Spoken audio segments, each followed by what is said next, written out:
Greetings from the new Simply Hearing. Like everyone, we've made a lot of changes. We've always loved telling you about the teamwork and rapport that you find here, but now, for the sake of medical safety, we offer 4 types of services by appointment only. There's lots to be happy about with a new, more precise appointment plan made just for your needs. We also have a new, more transparent pricing structure. Start your path for better hearing and better life.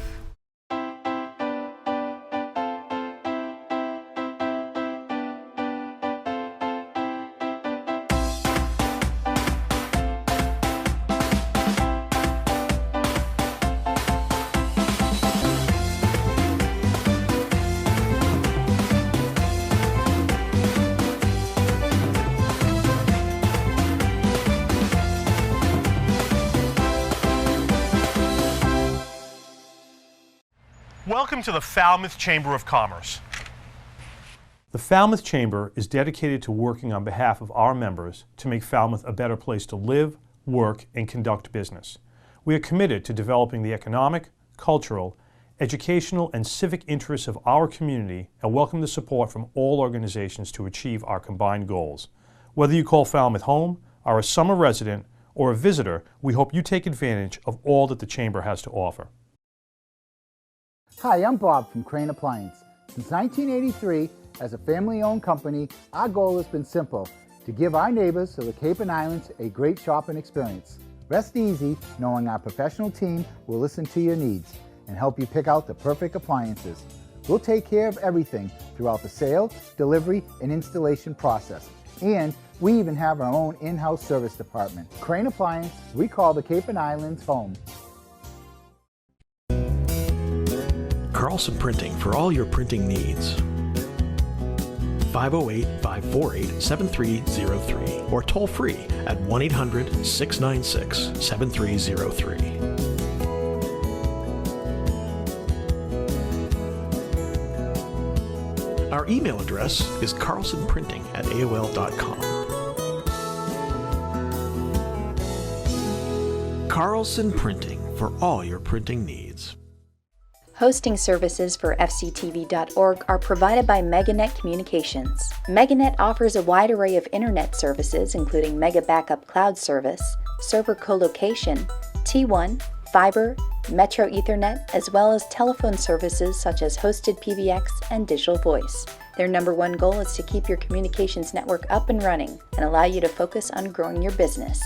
877-634-2638 or meganet.net.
Meeting to order, and I guess we have a notice to read. That's, I guess, my responsibility. This meeting is being recorded. Okay. Motion for the chair. I move to enter into executive session for the purpose of considering the value of easements and other interests and uses for town real property for power, transmission, cables, and Mayflower wind, and declare that an open session would be detrimental to the town's negotiating position. Excuse me, I've already made a mistake. I should have called the meeting to order, and I will do so now, and I'll do a roll call. And Megan English Braga. English Braga present. And Anjali Scott Price. Scott Price present. Nancy Taylor. Taylor present. And Sam Patterson. Patterson present. And Brown present. And so do I need to read the motion again, Mr. Suso? Or do you think that's okay? No, I think you can just have it as the motion, and I'll second it. Okay. And then you just want to do a roll call for us to go into executive session with that vote. Okay. And so that's the motion, and you've seconded it. So roll call. English Braga, aye. And Ms. Scott Price. Scott Price, aye. Mr. Patterson. Patterson, aye. Ms. Taylor. Taylor, aye. And Brown, aye. So we'll now move to executive session, and upon completion, we'll return to our regularly scheduled 7 o'clock meeting. Okay.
Okay, sounds like we're on. And so with that, at 7 o'clock, I'm going to call the June 7th, today's the 7th, 2021 Select Board meeting to order. And the first thing to do is the Pledge of Allegiance. If you'll all join me in the Pledge of Allegiance, that'd be great. All right, pledge allegiance to the flag of the United States of America and to the republic for which it stands, one nation, under God, indivisible, with liberty and justice for all. Yep. Proclamation, Wear Orange Day. Did I have a volunteer for that? I'm happy to read that, and I'll just give the quick context that this will note that the timeline for it is past due, and these folks had asked for, Simone, sorry, the folks had asked in advance, and it didn't get on, so folks will notice that the date is a bit off. But with that, proclamation.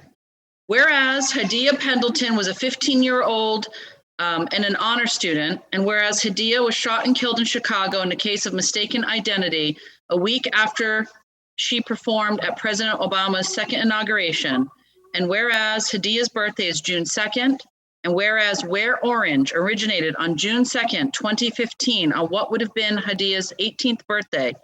And whereas her parents, Cleopatra Cowley Pendleton and Nathaniel Pendleton, picked the color orange to honor her and remind us that the color orange is what hunters wear to protect themselves.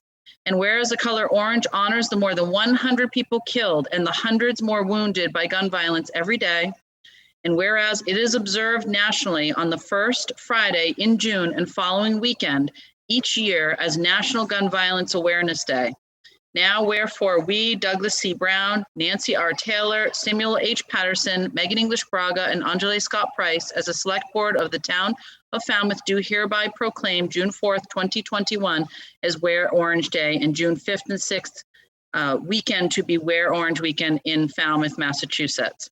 In witness whereof, we have hereunto our hands set, set our hands and cause the great seal of the town of Falmouth to be affixed this day, Monday, June 7th, 2021. So apologies to those folks who reached out to us timely, but always want to take an opportunity to raise awareness about an important issue, even if it's after the weekend when people would observe it. Patterson, second. And we'll take a roll call vote. And Ms. Scott Price? Scott Price, aye. Ms. Taylor? Taylor, aye. Ms. English Braga? English Braga, aye. Mr. Patterson? Patterson, aye. And Brown, aye. And thanks to the Falmouth Gun Safety Coalition for bringing this to us.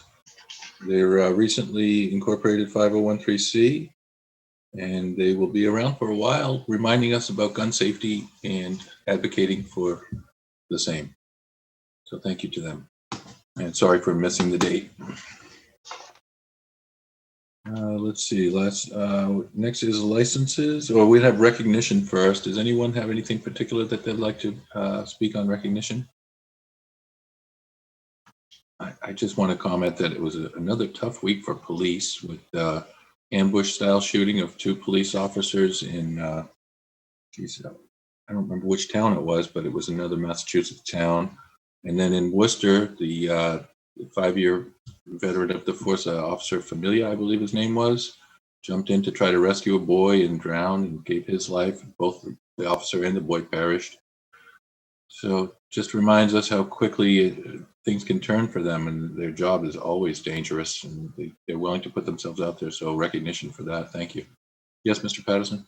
Yes, fortunately, on a more positive note, I attended the Eagle Court of Honor for Zach Morris yesterday. It was a really nice event. It was held outside at the Scout Camp in Yarmouth. And just wanted to mention that it was one of those events that puts a smile on your face and makes you proud that we have young men like him in Falmouth. Thank you. That's good recognition. I appreciate that. Mr. Chairman? Yes, ma'am. Would now be an appropriate time to recognize that Juneteenth is an upcoming holiday, that we won't meet until after that? Yeah, it could, and that could transition us into announcements, so that'd be fine. Okay, I just want to recognize and announce that the Woods Hole Diversity Advisory Committee has some Juneteenth events planned with a lecture on Wednesday, the 17th, although Juneteenth is actually on the 19th, which is a Saturday. There's also some other events that are scheduled, and if you go to the Woods Hole Diversity Advisory Committee website or just Google Woods Hole Diversity, it comes up and you'll be able to see the events and register for them.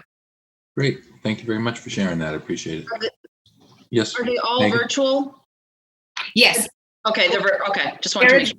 There is an option to do a walk you do on your own time to raise awareness, but the other events are virtual. Yes.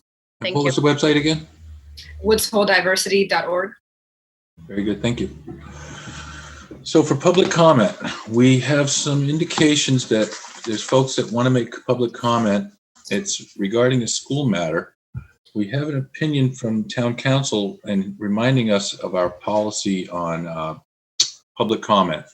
So public comment is for anyone that wants to speak to a matter that may come before the board, but is not currently on our agenda.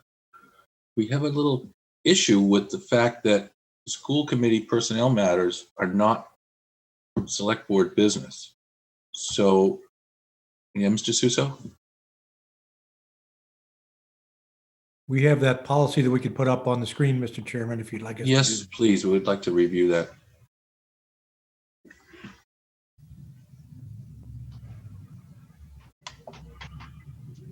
So public comment period is subject to the following rules of procedure, which are subject to change at the discretion of the board. So in the future, we may decide that we want to invite more speakers, but speakers may address, here's number 3.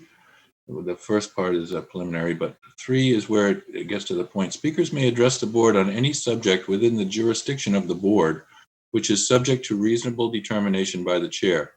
Speakers may not address the board on any subject that is the subject of an agenda item of the meeting. The chair will direct the speaker to wait for the agenda item to be identified and taken up by the board at that time. So that's the relative portion of it. Is there another part that refers to this? I think that was the most important part. The rest is about obscenities and threats of violence and personal remarks.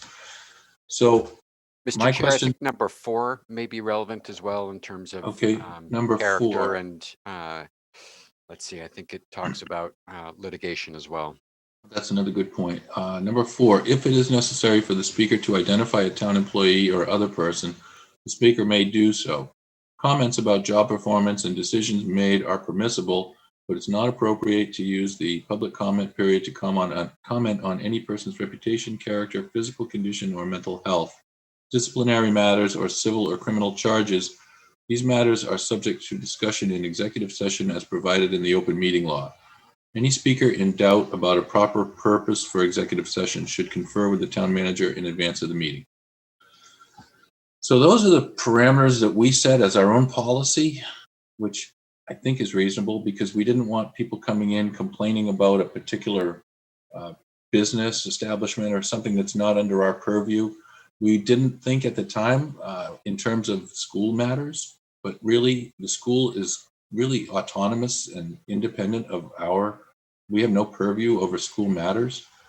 We do sometimes interact and cooperate with school committee and school staff on individual matters, but as a rule, we don't have any jurisdiction over it. So I welcome comments from other board members as to appropriateness of allowing public comment on stuff that's not really before the board. I welcome any comments that you might have. Yes, Nancy? I think at the very minimal, we need to acknowledge that we have received, each board member has received a letter from the Falmouth Educators Association as well as the superintendent. Yes. And I think it's important that they know that we have read the letters. Well, that's certainly true for my case. One of the things was sent later today. Did everyone get a chance to see that? So we are aware of the situation and we don't have any control over it. Yes, Megan? I guess I would just say there are some things that people sometimes comment over that we may not fully have control.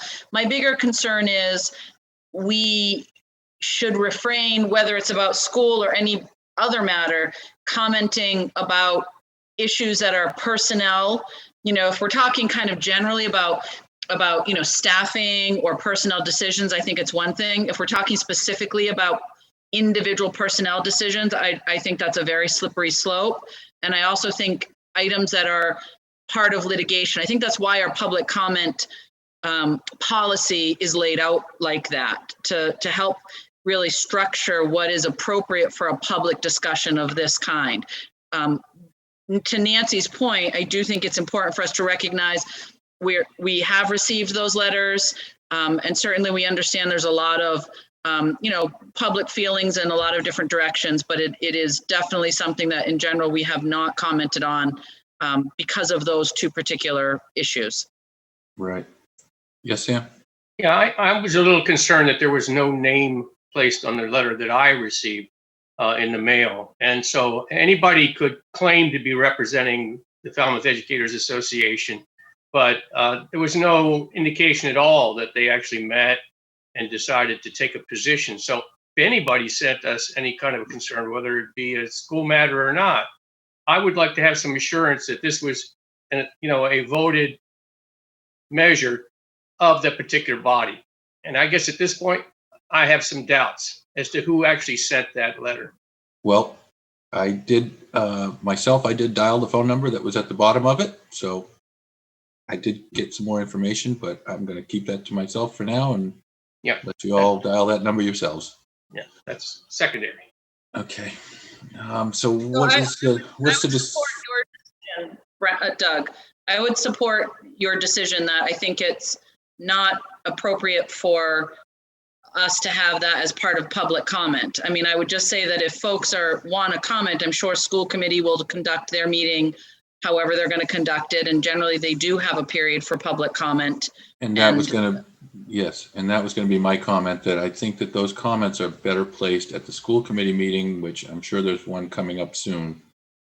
And I don't know if it'll be live or Zoom, but I hate to disappoint people who want to make public comment, but I really feel like that is the appropriate place for this to happen. And if other board members feel differently, I welcome those comments from the board. But if we're all in agreement, then I guess that will be it. But we will still have public comment if people want to make those public comments this evening. But please give thought to what we've just said. And if it's not something that's really a board related matter, or if it's something that's maybe inappropriate, please refrain from those comments. Yes, Megan? I just wanted to let you know that I did get some information. I'm sorry, I should have shared this earlier, but I believe school committee's meeting is tomorrow. And I believe that they are going to take public comment on this issue. And I think they have a 2-minute cap as well, but there is going to be public comment on this issue, and that is tomorrow. It slipped my mind that it's coming up so soon. So it's Tuesday. Okay, and I'm going to turn to the chat now. Yes, Nancy? It is a difficult thing. It is the largest department in this town, and I understand the policy. I was not part of developing that policy. And I guess I'm not so convinced about this one. This is a hard one. Well, this is why I'm bringing it up to the board prior to opening the public comment. And if this board feels that this is an important enough issue that even though it's not our jurisdiction, that you all collectively feel that we should hear it and give it a public voice, we could, but keep in mind that it's only one day away, as Megan pointed out, till the school committee, where it's probably the appropriate place. So I'd still welcome more comments. This doesn't have to end here. I think the policy is well stated and is set up that way for good reasons. We're not a forum for any, conflict that happens to arise in this town, be it in a governmental body, a department, or anything else. That's not the purpose of our meeting, is to air out people's grievances. And so there's an appropriate place for that to be done. And since the school committee is actually making it one of their agenda items, I think that's the appropriate place. Okay. So turning to the chat, we do have some comments. They seem to be adding up quickly. We have one from Marissa, and the name is not complete. She's unable to paste her statement. She wanted to read it, and I don't know what it's exactly about. Rachel Zano is asking that her comment be entered into the record, but it's also Falmouth education related. So I guess we're probably going to defer that one for now. Terry Alves still has a comment, but I don't see it there. Magdalena Costas is hoping for, she wanted to make a comment on, I believe, school committee also. I'm just acknowledging that we have received these, but we're not going to read them all. I'm sorry. Christina Woods, I asked to be on the record, and it's another FEA. So will these be recorded in the chat? If people, how does that work? Peter, can you, I remember Peter and I spoke about it. Can you speak to how that works, Peter Johnson-Staub, about the chat during Zoom?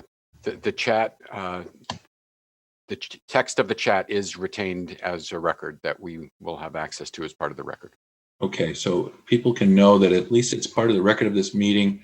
We're not going to entertain it at this time to read all these. Yes, Megan? I understand people's frustration. I just want to be clear that as this board, we don't sit as brokers between the union and the school department. Not saying that people don't want to assist, but that is not the role that this board is tasked with under the charter. That isn't our role. So I think the frustration, the concerns I'm a parent of school age children. If I have concerns about what's happening in the schools, I go to the school department and I go to school committee and I go to their meetings and I make comment or raise my concerns there. If I have concerns about the things that are under the jurisdiction of the board of the select board, I come here. I wouldn't necessarily go to school committee and say, I think the select board has really fouled up this particular issue. So, I just want people to understand that there isn't a role as this body in particular to be the kind of brokering force between, in any disagreement of this nature. And really, I think it's helpful to have those comments publicly made at the school committee meeting. And some of these in the chat that I'm reading are people feel frustrated that they're not being heard and listened to. Certainly, I welcome any information people want to share with myself, this board, select board at falmouthma.gov. We do read all the emails. If you want us to be informed and you have information you want to share with us, it's great for us to be informed, and I certainly appreciate that. I just feel like it's not something that is before the board. So on advice of council and our own policy, we're just not going to make this a forum for school business when it's really not our business. So I'm sorry if people that are disappointed, but I think that's the appropriate action. I don't see any comment that's not related to school here that I can see. I see one from Miss Terry Alves, and actually, I'm sorry, I don't know if it's a Mr. or Mr. So excuse me, Terry Alves Hunter. This is not about this particular issue, so I think it is okay, and it's not on our agenda. I'm happy to read it out. Okay, that's fine. Thank you. It says town government. Is that okay? Yes, town please. Government lists many important history dates, yet did not acknowledge the Tulsa Massacre 100th day of this horrific tragedy in our history, nor the acknowledgement of the Asian community and the violence taken against them. I have seen statements signed by the town, the school, and the police department regarding the issue of systemic racism and the changes that would be made. Martin Luther King once said that I pray one day my children will be based on their character and not on the color of their skin. The only thing I have in common with Martin Luther King is that we have 3 names, and I am not waiting anymore. To that end, I have filed a complaint with the OCR. It has been docketed and passed over to an investigator for your willful disregard for the children of color and your lack of producing steps to stop the bleeding. Martin Luther King once said that I pray one day my children, I think this is just a repeat, but I'll finish it, based on their character and not in the color of the skin. And then I'm sorry, it is a repeat. The only thing I have in common with Martin Luther King, and that's where it stops. So I think that was meant to be part of public comment. Okay, and that's raising awareness for that Tulsa Massacre, which is, that was nice that the president went there and actually acknowledged that. And that's the first time that was done, which is kind of interesting. Well, I'm not supposed to be commenting on public comment, so I'll take that back. But thank you for your comment. And I guess that would be it for public comment. I don't see anything else in there. And again, I apologize to the school people that want to comment, but you'll have your chance tomorrow night. And I hope this gets worked out sometime soon. And we welcome any information you want to share with us if there's any way we can help. And the state regulations clearly separate the authority. We have no authority over that matter. Okay, before we move into summary of actions, I want to get a sense of the board on a request from Allison Leshen, who is slated to address our questions and comments later during the meeting at the Transportation Management Committee's section of the meeting, which looks like it's going to be really late. And Allison has asked us if she doesn't want to be treated special all the time, but she's got a new puppy that's keeping her up at 4 a.m. and likes to try to get to bed by 9:30. And she's wondering if she could possibly come on with that Transportation Management Committee thing at 8:45. And I wonder if there's a sense of the board if we would be willing to take something out of turn at that time, just maybe this once. I don't want to be unfair to other people, but what's the sense of the board? I have no objection. Anybody else have a feeling? Mr. Brown, Chairman, excuse me, do Yes, we know if there's other people who are expecting to be on at a certain time around that hour? There are, let's see, at that particular moment, no, we would hope by then to be done with our regular business, but it's not guaranteed. Aside from public hearings, the chair does have the right to change the order of the agenda. Okay, well, I won't make it a regular thing, but in this case, I did say that I would ask the board for consideration, and if no one has an objection, I would like to try to shoot for that 8:45 timeframe that she was hoping for. Because after that, she's going to get sleepy, and we might just have to ask those questions amongst ourselves. So if that's okay, I'm going to move on. 7:15, we're supposed to be talking about licenses. The summary of actions. Number one is application for 3 special one-day liquor licenses. Silver Beach Improvement Association, Association Courts on the corner of West Ave and Ocean View Ave. Saturdays, June 26th, August 21st, and August 28th, 5:30 to 10:30 p.m. This is a recurring event that we've approved in the past. And do I have a motion? Move approval. Patterson, second. All those in favor, Mr. Patterson? Patterson, aye. Ms. Scott Price? Scott Price, aye. Taylor? Taylor, aye. English Braga? English Braga, aye. And Brown, aye. Thank you. Next is application for an entertainment license for 2021 functions at Historic Highfield, Highfield Hall and Gardens at 56 Highfield Drive in Falmouth. And has everyone had a chance to review those? And if so, Patterson, I move approval. Thank you. Taylor, second. Taylor, second. And for a roll call vote, all those in favor, Mr. Patterson? Patterson, aye. Ms. Scott Price? Scott Price, aye. Taylor? Taylor, aye. Ms. English Braga? Aye. And Brown, aye. Number 2 is administrative orders. Vote to sign a preservation restriction for the 1790 Dr. Francis Wicks House, 55 Palmer Avenue. These are individuals. So Patterson, I move approval. Okay. Taylor, second. And all those in favor, Mr. Patterson? Patterson, aye. Ms. Scott Price? Scott Price, aye. Ms. Taylor? Taylor, aye. Ms. English Braga? English Braga, aye. Brown, aye. I might say this is, based on a model that we've been using for quite a few years. So it's not like we're just, skipping through this rapidly. This is a well-structured process. Right, I agree. Number 2B is vote to approve waiver of building fees for rehabilitation of affordable home at 2 Esker Place on request of the Falmouth Housing Trust. And this is regarding a house that was formerly occupied as an affordable home, and the person passed away. Unfortunately, the family didn't act quickly to resolve it, probably in grief.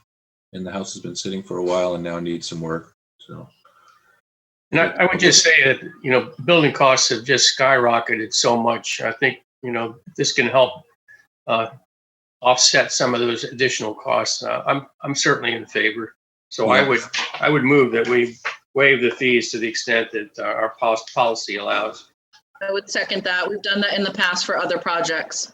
Okay, I would take a vote on that. Mr. Patterson? Patterson, aye. Ms. Scott Price? Scott Price, aye. Ms. Taylor? Taylor, aye. Ms. English Braga? English Braga, aye.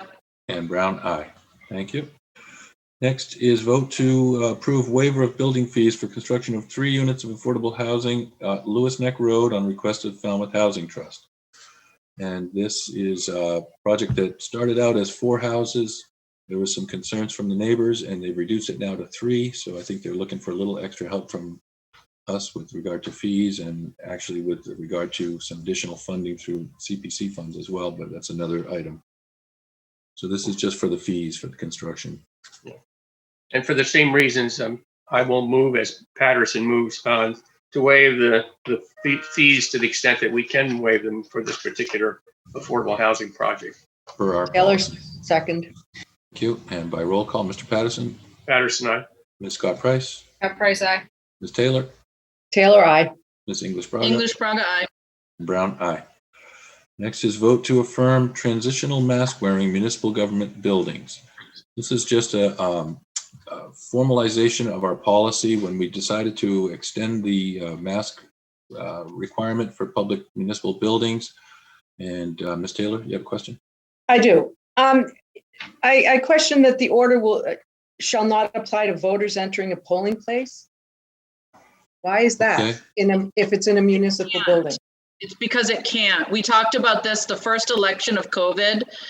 It becomes an infringement upon their right to vote, and we actually don't have the right to compel people to do a certain thing in order to exercise their right to vote. I had the same question the first election we had during COVID, and Clerk Palmer informed us that we can't do that. Okay, So this thank you. is not really a change to our policy. It just clarifies what the parameters are. Yes, Mr. Suso? Yeah, Mr. Chairman, I just wanted to note that a slight adjustment in what was in the board's original Friday packet we've received from Associate Town Council that just addresses the issue of any board or commission that would have a meeting in one of the municipal buildings. The speakers could remove their masks for the purpose of speaking during those meetings to make certain that everyone can be heard appropriately. So we do have a screenshot that we can put up that includes that adjustment if you would so desire. Well, does anybody feel they need to see that? It's a simple amendment. So I would welcome a motion with the amendment. So moved, Patterson. Is there a Scott Price, second. Thank you. All those in favor, Mr. Patterson? Patterson, aye. Ms. Scott Price? Scott Price, aye. Ms. Taylor? Taylor, no. Okay, Ms. English Braga? English Braga, aye. And Brown, aye. All right, and next would be special events recurring and recommended by the Special Events Committee is number one is Cape Cod Marathon Weekend, Falmouth Running Club, Saturday, October 30th, 2021, and Sunday, October 31st, 21. Is there a motion? I move approval, Patterson. And they did resolve the timing with the other group that does the lacrosse at the Heights Field, so that's Good. squared away. And so we have a motion by Mr. Patterson and a second by Taylor. Taylor. And all those in favor, Mr. Patterson? Patterson, aye. And Ms. Scott Price? Scott Price, aye.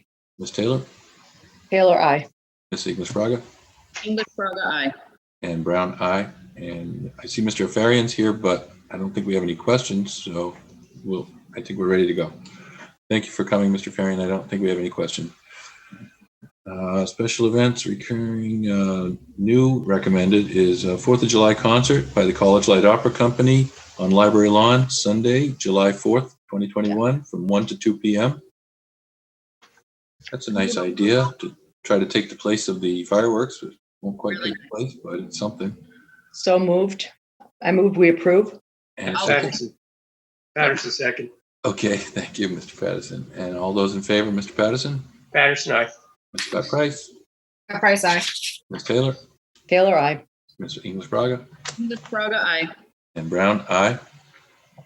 Public hearing slated for 7:30, and it's exactly 7:30. How lucky is that?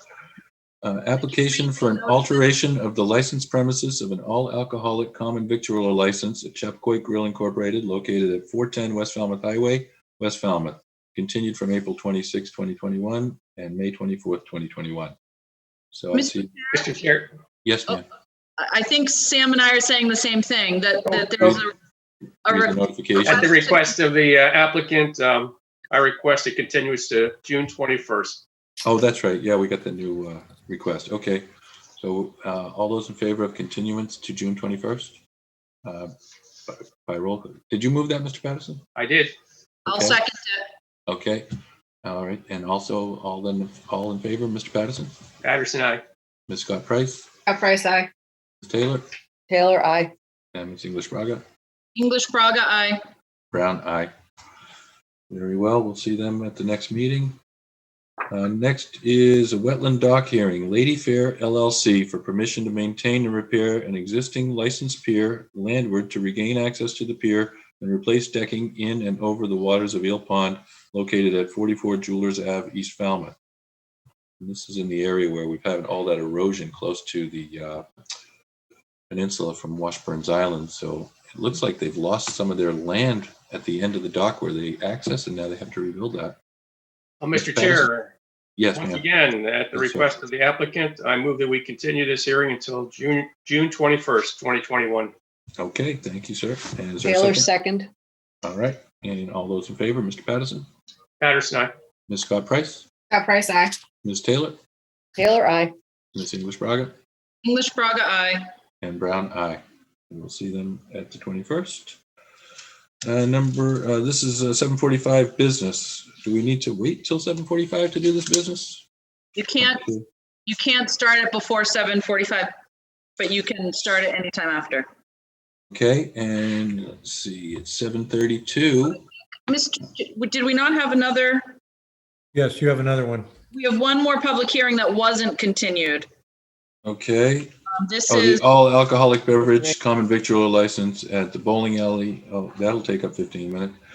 This is an application for new all alcoholic beverage common victualler license and a bowling alley license, Town Hall Partners LLC, DBA Timber at 23 Town Hall Square, Falmouth. And so Mr. Attorney Kevin Clower is here, I think, to represent this. If I could just read the public notice. Thank you, Mr. Price. Chairs, if I have it in front of me, if that's okay. Yes, please. Notice is hereby given under Chapter 138 of the General Laws as amended that the Town Hall Partners LLC, DBA Timber has applied for an all alcoholic common victular license located at 23 Town Hall Square, Falmouth, Mass. A bowling alley license has also been applied for. A hearing will be held in the Selectmen's Meeting Room, Falmouth Town Hall on Monday, June 7th, 2021 at 7:30 p.m. on the above application. And this was published per order of the Select Board in the May 28, 2021 Falmouth Enterprise. Thank you so much for reading that. Appreciate it. Welcome, Mr. Clower. How are you? Good evening, Mr. Chair, members of the board. For the record, my name is Kevin Clower, and I'm an attorney with Ahmet Clower Law Firm here in Falmouth. You were moving faster than I thought tonight. I made it back to my office about 30 seconds ago from a scintillating U11 championship lacrosse game where I'm proud to announce that Falmouth White has beat Falmouth Red in the championship game. It was very edge of your pants stuff, but it was excellent. A lot of fun. Love it. Thanks for the update. It's my public service announcement for the night. Okay. But I digress because I'm here tonight to represent Town Hall Partners, DBA Timber. I'm joined tonight in the audience by Devin Mutart. I don't think we need to bring Devin up just yet, but he is the proposed manager for the applicant. This location is 23 Town Hall Square. It's the former Ryan Family Amusements building, and the applicants are requesting a common victualler license, liquor license, as well as a bowling alley permit. Their intent is to maintain the bowling alley, to offer axe throwing as well, and expand the food offerings within the facility. I realize that this is a question of first impression for this board, so I'd like to spend a little bit of time explaining how it will work and the protocols that they have in place. And if I could interrupt you just for 1 second, I just want to announce that I have a relative who is an employee of one of the people I see listed on the proprietors of this, but it's unrelated to this. I have no knowledge of this project, and I didn't know about it until I saw it in the packet. So I don't think it'll affect my ability to deliberate this, but I just want to make people aware that there is that slight connection, but I don't think it's going to be a problem for me. I'm perfectly comfortable with it, sir. Okay, thank you. As I was saying, I know that this is a question of first impression for the board, so I'd like to take a few moments to explain sort of the protocols that are in place. I think we're all familiar with the building, or at least as it was laid out. And as you walk in, you had a bar area in the middle of the bowling alley to the right, and what was formerly the arcade off to the left-hand side of the building. That area is being reimagined into 5 separate booths or lanes that are intended for axe throwing. There are 2 single lanes and 3 double lanes. They're separated by a 3.5-foot divider, as well as a chain link that goes up to the ceiling. It's impossible to go between those lanes. There is only a narrow opening at the front of those lanes. Much like a bowling lane, it's reserved in a 30-minute increment. Each lane is assigned a staff member or coach. That person reviews safety protocols and rules, demonstrates, provides tips and support, and is there to enforce the rules more than anything. Prior to participating, all participants must read and sit through the safety instructions, as well as sign an acknowledgement of those same instructions. There's a number of rules in place, including appropriate clothing and footwear, only throwing with staff present, and only participants allowed in the lane at any given time. If you're not participating, you must not be within the lane. This is an area where alcohol may be consumed, but not in the throwing lanes itself. Alcohol may be consumed responsibly, much like any other activity. The staff reserves the right to terminate a session for any reason, and all servers and coaches and employees are to be tip certified. I realize that this is a unique request, but it is something different, and it is something that's actually quite fun. I've had a chance to do it a few times, and it's much more enjoyable than I actually thought it would be. And I was very humbled when my wife just completely destroyed me in the process, because she apparently has a knack for axe throwing that I didn't know. I don't think she knew. I think it is. I think it is something new and exciting, and I think we're looking for things for people to want to do in Falmouth, and reasons to keep people in Falmouth, and stuff that you might not be able to do on a sunny day. And I think that this is a really nice addition to town, while preserving the bowling alley and expanding upon that restaurant use. I'd be happy to address any questions that the board may have. I'd just like to first ask that anybody who's not speaking could please mute. I'm not sure where we're getting the background noise from right now, but in the moments when you're not actually speaking, just try to mute. Thank you for that presentation, and I'll welcome questions from the board if anybody has any to begin. Yes, Mr. Patterson?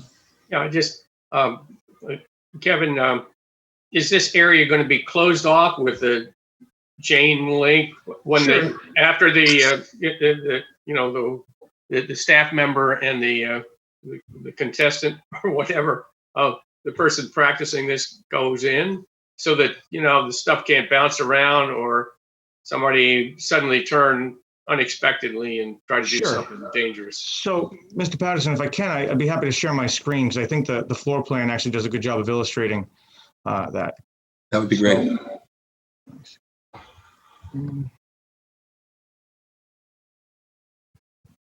So what we're looking at here is the floor plan, and over here on the right-hand side, you see the bowling alleys. What we show is each of these lines here represents the wall. There's a 3.5 foot solid divider, then chain link up to the ceiling, and that returns. So there's even in the front here where my mouse is, there's a 3.5 foot wall with chain link up to the ceiling. So there's only a narrow opening to enter each lane. So when a participant goes in, they're the only ones who are allowed in there, and they'd be throwing in their respective lanes at that point. And there's still a narrow opening, but it meets with, there's actually a World Axe Throwing Association that sets parameters for the appropriate lanes and sizes. And this meets all of those requirements, with each lane being 15 feet in length with a 12-foot throwing line. Attorney Clower, you don't happen to have two devices running, do you, with this meeting? I'm wondering if that might be the feedback. I don't believe so. I had it on my phone earlier, but I've since shut that off, and okay, now just me in the office. All right, just trying to identify it because everybody else is muted, I think. Okay, so any questions from the board? Mr. Chairman, I have a question. Yes, ma'am. I noticed House of Hatchets in Hyannis does not allow alcohol on their premises, and that there doesn't seem to be any other precedent nearby of places that have axe throwing with alcohol served in the building. Do we know of any other precedents where this has been done somewhere in the Commonwealth? Sure. Actually, House of Hatchets obtained their liquor license about 3 weeks ago. Oh, okay, so their website's just not updated yet. Yep. So they have received their liquor license, and I believe in the referrals there were a number of other facilities. I did see that. Marlborough has a axe throwing facility with a liquor license. Everett has a axe throwing facility with a liquor license. Milford likewise has one, as does Somerville, all with liquor licenses. I also saw that Irene said she would not suggest we follow the protocol, the precedent of Somerville. I don't know if we knew a particular reason why, or something happened there. I think it was because of the using amusement, calling it amusements rather than something else. I think that was the key to that concern. And I'm not familiar with that referral, so I can't really speak to it, unfortunately. Okay. I think it was more of a, what we were approving it under, or if it was about, right, what license it was. Right.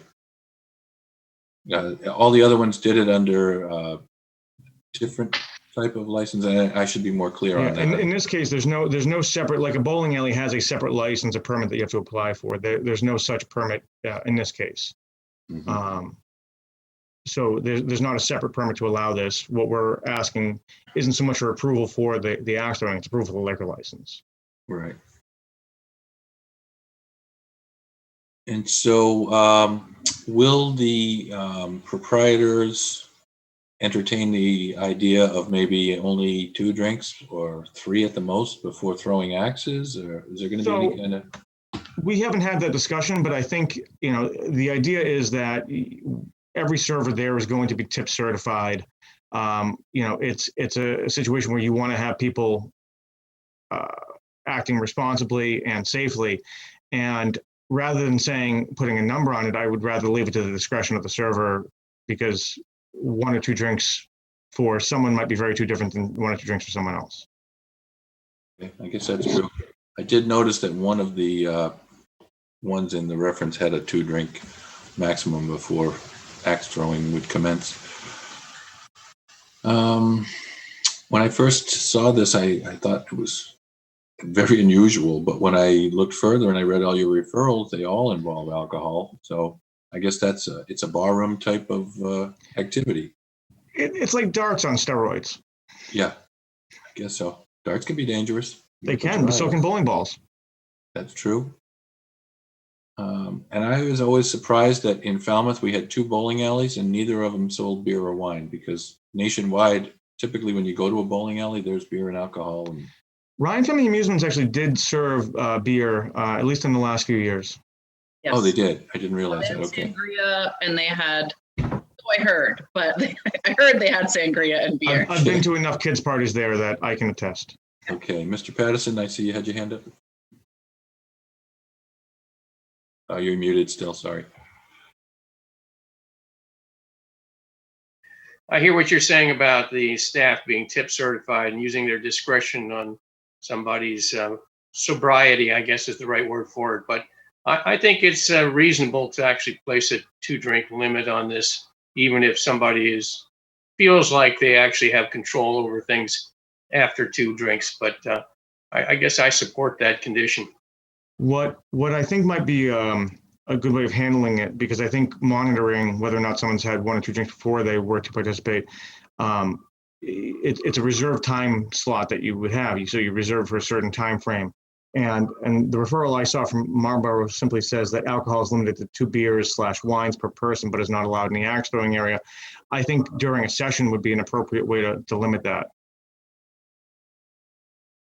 Well, it wouldn't actually be during a session, would it? Because you take turns. So if 5 of us were doing it, we'd take turns. So you could, each person would go into the lane to throw, would come out, you'd go next.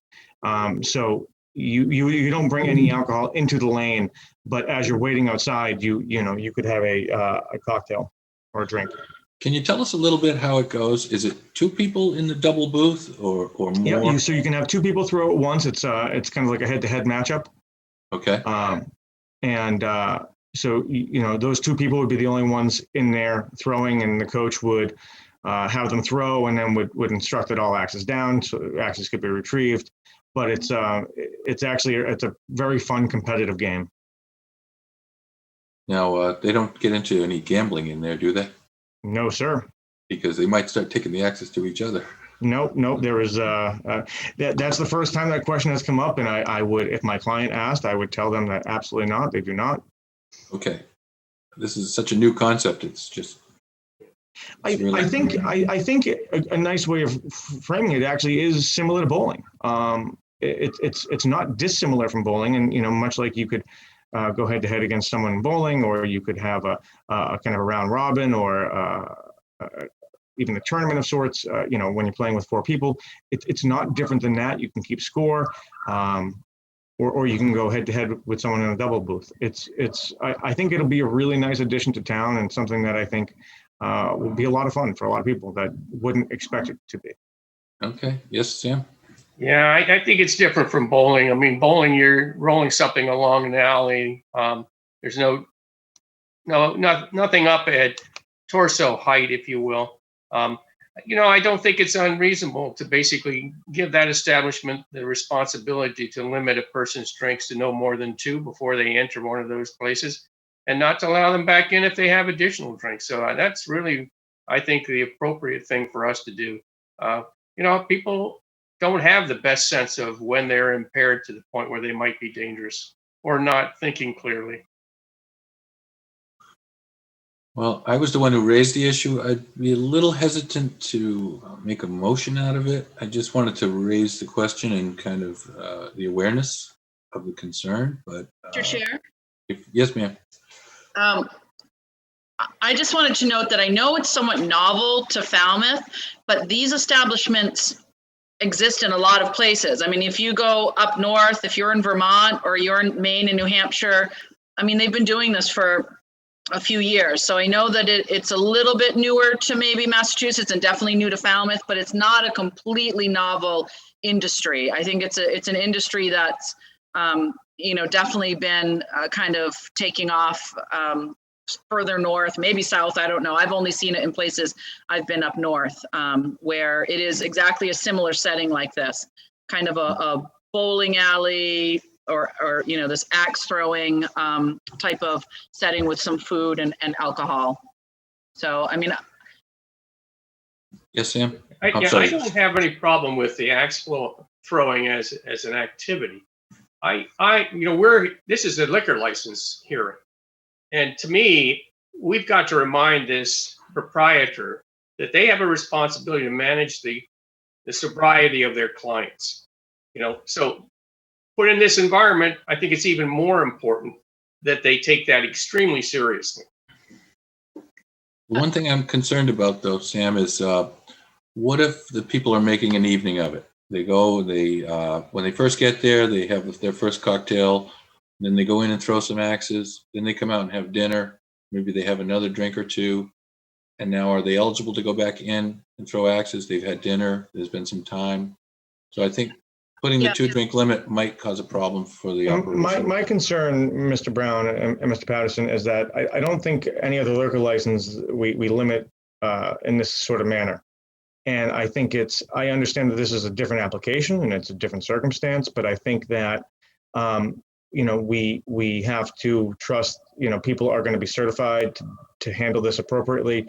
And I think we have to trust them to do so because they're the ones who do carry the liability if they don't, and there's very severe consequences for that. And we obviously don't want to see that happen, but I can guarantee you the proprietor does not want to see that happen, and is going to take extreme care to make sure that this is handled in an appropriate way. But I think putting sort of that cap on it makes it difficult and hard to govern it, and sort of hamstrings the applicant from the start. Megan? Yeah, I would just say, I think that, the applicant knows the burden that they bear. We say that to everyone who comes before us for a license of this type, that you bear, the burden. Obviously, the legal burden is their legal burden, but just in terms of whether or not your license is renewed annually by this board, we look at those things. And when there have been issues in town, there are certain establishments where there is a pattern of problematic behavior, and there were penalties, and we had a full hearing. So everyone who comes before this board for that license knows and should be made aware, and I'm sure council will make them aware if they're not already, that the burden is twofold. One is their liability for their business, and the second is whether or not the board approves their license in the future. And so just to take both of those and go forward and act in that responsible manner accordingly. And Mr. Clower, also, if we could have the potential manager, Mr. Muttart, come in, we would like to just ask him a couple of questions if we could. Sure. He is in the audience. He's as an attendee. I wouldn't be surprised if Doug Jones is sitting at home watching, and he's going to be giving me a call if I don't ask this gentleman if he knows the responsibility he's taking. I can hear Mr. Jones' voice echoing those same questions. So I do see him in the attendee list. I'm not sure if they are able to bring him up. It's Devin Muttart, and I just asked. He just raised his hand.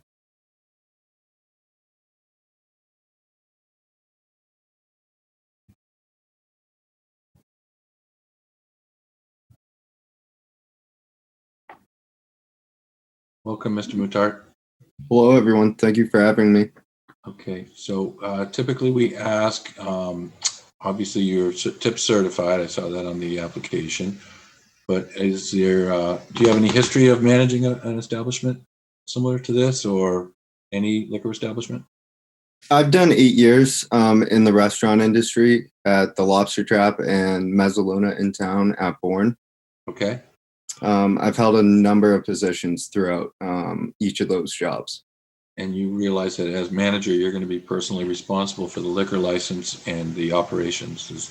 You do realize that that's part of the responsibility, correct? I do. Okay. Any questions for Mr. Muttart from the board?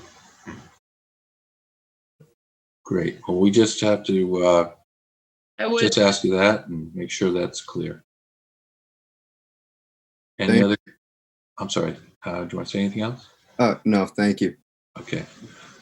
Yes, Megan, were you going to say something? No, I was just going to, just move to the next part of our hearing if we are. Okay. Yeah, I think if there's no more questions. I move that we close the hearing. Okay. Take it under advisement. Is there a second? Second. Okay, thank you. All those in favor, Mr. Patterson? Patterson, aye. Ms. Scott Price? Scott Price, aye. Ms. Taylor? Taylor, aye. Ms. English Braga? English Braga, aye. And Brown, aye. So we'll close this hearing and we'll deliberate. I think that we just forgot, I don't mean to interrupt, but we have to ask if there's anyone who would like to speak in favor or in opposition. Thank you. I'm sorry I forgot that. And is there any public comment either for or against this liquor license? I don't see anything in the chat, which I still have open. Okay, seeing no comment, I guess we'll go ahead and close as we had voted. I would move approval. Is there a second? Scott Price, second. Okay. Yes, Mr. Sousa?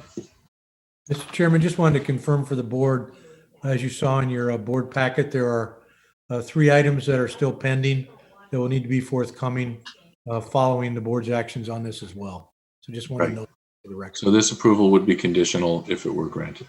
Yes. Okay, so we have a motion and a second. So I'll take a roll call vote and I'll start Mr. Patterson. Patterson, aye. Ms. Scott Price. Scott Price, aye. Ms. Taylor. Taylor, aye. And Ms. English Braga. English Braga, aye. And Brown, aye. So good luck with the new venture, and I hope it's successful and safe and everyone's happy. Thank you very much. We appreciate your time tonight and look forward to seeing you soon. Okay, very good. Thank you. And now that took us past 7:45, so I guess that's okay.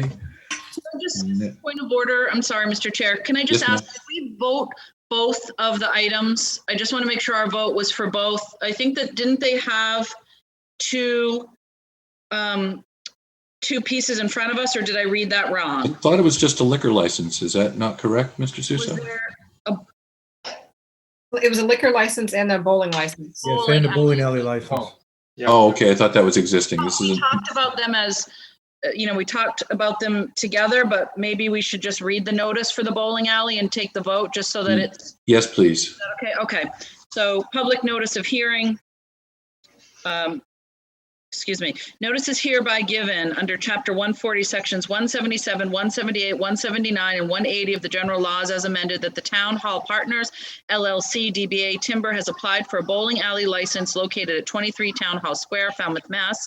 The hearing will be held at the Selectmen's Meeting Room, Falmouth Town Hall on Monday, June 7th, 2021 at 7:30 p.m. on the above application. This was published per order of the Select Board, and it was published in the May 28, 2021 Falmouth Enterprise. Okay, thank you. And is there any questions on the bowling operation? It's been in existence for a long time, so we all know what's there, I think. I certainly do.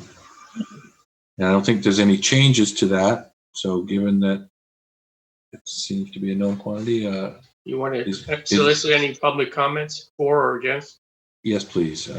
Is there any public comment out there from anyone either in favor or against this bowling alley license? I don't see anything in the chat.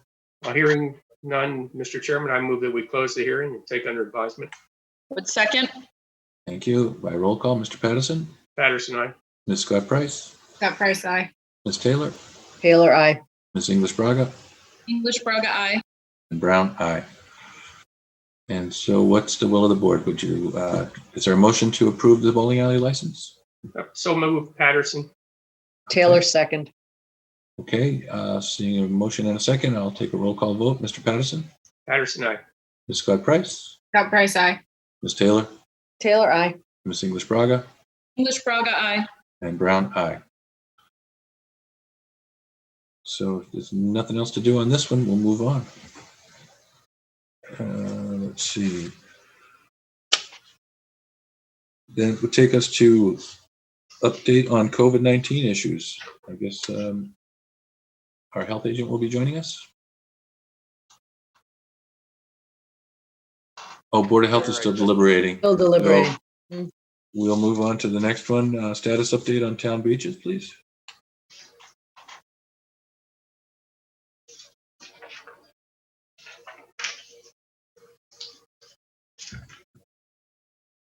And Mr. Chairman, we're going to have Bruce McGardo and Maggie Clayton join us to walk through the written report that they had given you as well. Great. So, Hey, Bruce. Good to see you. How are you? Good. Welcome back, Bruce. Nice to see you. It's great to be back. I'm very excited to return. Excellent. Back on the saddle. Yes, sir. Nice. I think Maggie's done a good job of holding down the fort for you. I would agree. 100%, I would agree. All right. So who's going to start off with this update? Ms. Clayton is. Okay, very good. Thank you, Mr. Chair and the board and Mr. Suso for having us. We just had our first preseason weekend at Old Silver. And since it's been about 2 months since we presented in front of the board, we just wanted to acknowledge the work that has been underway in recent weeks and is still continuing as we move towards full opening of in-season. In-season is considered after schools have been released, as Falmouth Public Schools' last day is Tuesday the 22nd. Our opening will be in the days following that school building closures. I'm going to speak to the non-maintenance items on here. The 6,113 ticket sales, resident parking permit sticker sales, does not acknowledge all of the hard work that our clerks have been doing down at the L&T Mitchell Bathhouse. They've sold Friday, Saturday, Sunday. So those numbers have to be updated. But we are doing our best to move through the online ordering system, which people seem very pleased with. The in-person sales from 9 to 4, currently Wednesday to Sunday, as is posted on the website. And we are working our way through any mail-in applications or Dropbox applications. So if the public, as a notice, if you have a question about where your sticker application is, feel free to email the department or call the bathhouse number. At 2 months ago, Beach Committee meeting, April 26th, the Beach Committee voted to recommend that the parking lot for the Mill Road extension of Surf Drive not be designated as sticker parking only. That issue was first brought to Mr. Brown via email by a resident and was passed on to the department and the committee to deliberate. And as one of the 4 parking lots in town with public parking pay by the day, the committee voted unanimously to keep it as a lot that accepts both stickers and daily tickets. Back in April, we had said we were in the planning stages of a sunset hours program, and I'm happy to report that the department has taken on this new responsibility and moved forward. We have confirmed and hired accordingly parking lot attendants to be able to manage Chappaquoit Beach parking lot and the Old Silver Resident Beach parking lot from 5 to 7:30 p.m. 7 days a week to help with the sunset crowds and to value the resident taxpayer or the non-resident stickers that people choose to purchase through the department. So that is a go. Staffing wise, again, fully staffed and able to take on that additional responsibility for the parking attendant side. Clerks are fully staffed. We are experiencing challenges in our lifeguard division. For anyone who saw the Boston Globe article that came out, we are not the only Cape Town who is struggling due to COVID-19 impact of classes not being held last year for certification. There is a delay in people coming into this process. And though we did our traditional and above advertising, we are competing with other industries who are also experiencing hiring concerns. So we have 2.5 more weeks to add some capable, smart, able-bodied individuals. And we look forward to having more people join our team. But if it comes down to not being full staff by the end of June, we will actively report and actively put signage out identifying where the department can be responsible and maintain a safe space and where would be we would be unable to confirm safety. I think that's it for my end, Mr. Magardo. Yes, well, I'm happy to be back. So let me share with you a couple of things. The beach prep is going along very, very nicely. In many thanks to Jim Grady, Scott Eustace, and Maggie, who've been planning this spring. We're moving along pretty well. Most of the furniture is out. We are going to fast track the park so we can get ahead of some issues that may be around the bend. So we're going to get ready for the weekend with the park. I'm going to fast track that. The stairs at Chappaquoit, the portable stairs, are in place. This is a gift many, many years ago so that people who were rigging out whenever they were sailing or boarding had an access directly to the water without making it inconvenient for bathers. The DPW is going to fence off the old foundation and the old bridge, but to our good fortune, the beach nourishment that took place last month has pretty much covered those and made them secure. So we're optimistic that people will have full access to that end of the beach from the main parking lot. The gates are being replaced or repaired as needed. All the trash bins are out.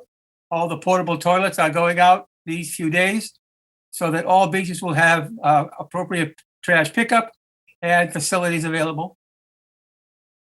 The swim markers are going in this week with the cooperation of Greg Fraser. We're optimistic we can get them all painted and ready to go as soon as we can. The storage boxes at the beaches have been properly stored or will be properly stored with rescue equipment in lieu of getting ready for, we have to sometimes plan ahead for covering beaches because of the weather, because of the crowds. Appropriate signage is being checked and put in place. I'm pretty excited about that. The beach rake is not feeling well.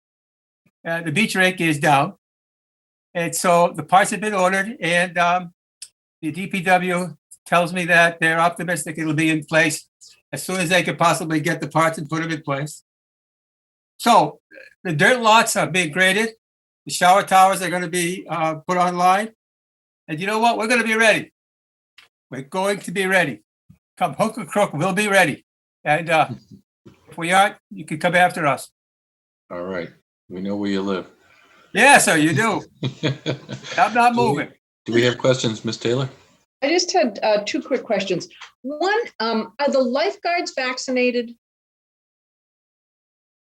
So, as employees of the town of Falmouth, all employees must be 16 years of age or older, which means we know that all of our staff is eligible for vaccination.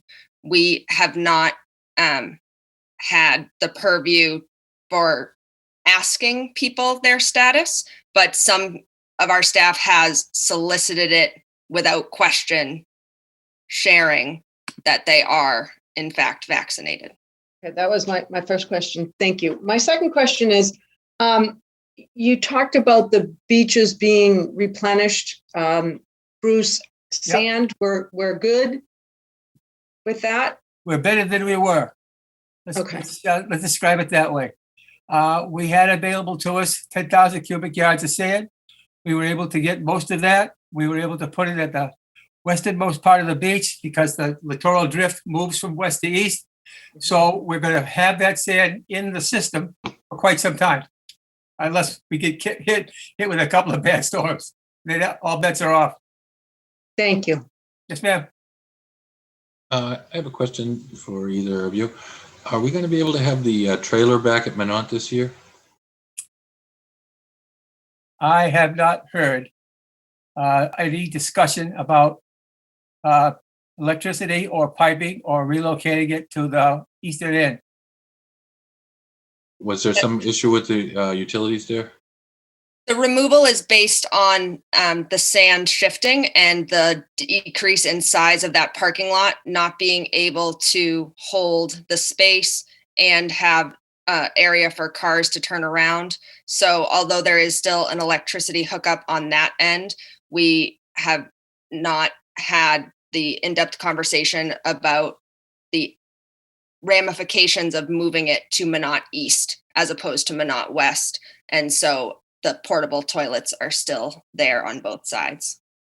But there's no utilities at the other end. So if it weren't there, that's probably not going to be able to happen this year. Yes, sir, Mr. McGarty. If I may, I believe that the soon-to-be project that's coming into the Minot area would be perhaps a waste of time and money if we install something now, only to have to tear it apart when we get to the meat and potatoes of that project. So it's probably just as well that we sit on it until we see what happens. Okay, I was just curious if it was possible that the trailer could come back for Yes, the sir. summer. I understand. Yes, Anjali. I just wanted to make a comment that Ms. Clayton brought up about the online permit purchasing for the beach stickers. And I want to say I purchased mine online this year and it was a fantastic process. And I received my sticker pretty quickly. So thank you. Yeah, do you have an idea of what percentage of people are using the online versus coming into the bathhouse? Prior to bathhouse sales being open, we were looking at a 60% online purchase, 40% mail-in purchase. Mm-hmm. I can provide the board with the data. I can run another report tomorrow to see the breakdown, but it's a really great platform that is used by 9 other towns on the Cape. And we process online orders within 7 days of receipt and they get mailed out to you directly. So I processed 18 of them this afternoon. So we are continuing to work through that queue. Great. All right. Any other questions? That was a good question about the COVID testing on the lifeguards, because if they don't want to volunteer that they've been tested, but if somebody needs CPR, then it's a little awkward, right? That's a tricky one. Well, we do have breathing barriers for any case of CPR. We also purchased last year, in the advent of COVID, bag valve masks, which allow the machine to breathe for you. You hold the pump as opposed to breathing directly into someone's mouth. Okay. So each beach has one bag valve mask that can be brought to an emergency site. And every medical kit has its own breathing barrier. And then every lifeguard is issued a pocket barrier that they wear on their whistle if they were to not be near a medical kit. So in the advent of an emergency, we have not, knock on wood, had a CPR related incident in 2 years. We would be prepared to still engage and provide that rescue service to the community safely. Well, now I'm glad I asked. I was a little apprehensive. Mr. Johnson-Staub? I just wanted to mention that as a policy matter and a legal matter, we have been discouraged from requiring that employees tell us whether or not they are vaccinated. We can have a follow-up conversation on that.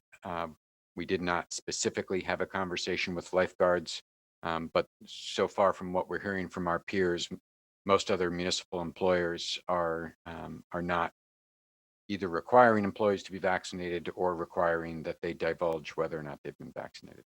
Well, I'm satisfied with the answer that Ms. Clayton gave, that they have the equipment and the resources to perform the CPR if they need to. Yes, Megan? Yeah, just 2 quick points. One is that, I just want to remind folks that really the caliber of individuals that we have that work for our beaches. And I think, we've seen time and time again that they are really responsible. And, when these emergencies arise, follow that protocol in a way that, across the board, obviously pre-COVID. And so I anticipate they're going to do the same and act responsibly, because we've never seen anything less than that. And then the second piece is, I would also just say, I know COVID's on our radar, but there have been there are many, many other health when people give CPR, which is exactly why what Maggie is describing exists for those first responders. COVID is just the latest, but there are diseases and viruses, and that's why we have some of those barriers and other devices. It just makes us all think about it a little bit more, right? Okay, any other questions for the beach committee or the beach managers? Superintendents, excuse me. Okay, well, thank you so much for keeping us updated. I appreciate it. Thank you very much for having us. Good to see you, Bruce. Good to be seen. Take care, Bruce. Yes, sir. Thank you. Hi, Okay, guys. next we have report from the Historical Commission. Yes, Mr. Johnson-Staub? Mr. Chair, just so that you're aware, Scott McGann is with us. The Board of Health has ended their meeting. Okay, if he's ready to go, we'll go back to that.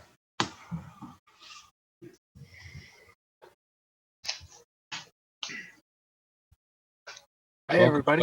How are you? Guys hearing me okay? Yes, sir. So I've got only 2 slides, both I think you'd like to see. So let's do that so I can get on to your other business. Here's our weekly vaccination rate. Everybody seeing that okay?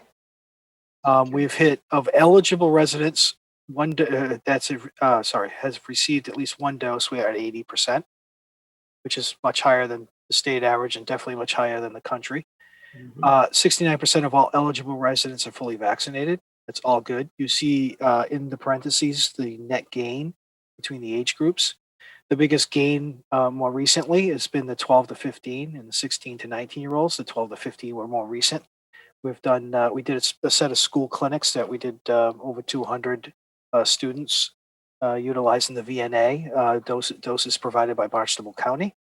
So you see that's our vaccination rates. It's pretty robust. The only thing I do see in it is that I like to use this platform to announce that if you've received your first dose, you really want to get your second.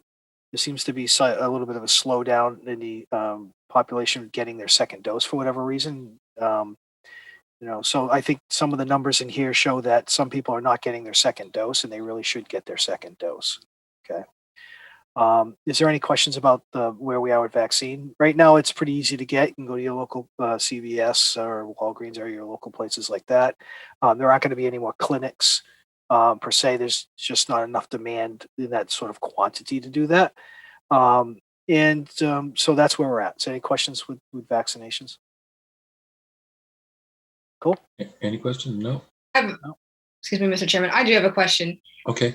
I'm just looking at the age groups. I know these are the same ones that we always look at. I'm just wondering why some of the age brackets, like 20 to 29, is only a 9-year range, but then 50 to 64 is a 14-year range. That's the way the state broke it down. So that's the way they give me the data, honestly. So I couldn't break it down any other way than it's provided to me. I think it's mainly I think when you get to the fifth, yeah, it's a good question. Why they break it down the way. I know what they used to have 0 to 19 years a couple weeks ago, and then when they moved it up, they split the 12 to 15 and 16 to 19. Yeah. That's just how they do it. Okay, just curious. Thank you. Yeah, sure. I want to give you some. You guys want some really good news? All right. Yes, I like please. that. I gave you enough bad news for the last year. The last time we had a case in Falmouth, it was not in June. So we haven't had a case in the month of June yet. So yay us, right? Yeah. We've had only, we had 0 so far this week. I think we had 1 last week. You can see that we're down. Our case count's pretty steady at 1570. The entire county's doing fairly well. I think our 3-day average has been about 6 for the entire county. Mhm. So we're in really good shape. We worked hard to get everybody vaccinated, and you guys did good. Everybody did a great job with the guidance. So we've had a lower infection rate than most, and this is where we're at. So that's all I wanted to show you. The guidance expired on the 29th of May. Some places, most places are not requiring the masks. I personally see it's about 70-30 with masks is what I've noticed when I've been out. You currently still have the mask requirement here at town hall, at town buildings. And so in terms of activities, there's no restrictions on any particular activities, fairs, festivals, and so forth. So any questions? Thanks for all your hard work. Oh, no problem. Not just me. A lot of nights with Julian and Peter, Jill, when it comes to vaccinations. A lot of us, the chiefs, everybody. Well, I'm really proud of you guys for the work you've done, and also our residents for being willing to trust the science and get vaccinated and keeping us all safe. That's great. So if there's no other questions, you get the rest of the day off. Awesome. See you guys. Thank you, Scott. Thank you, Scott. Okay, report now from the Historical Commission, if we could.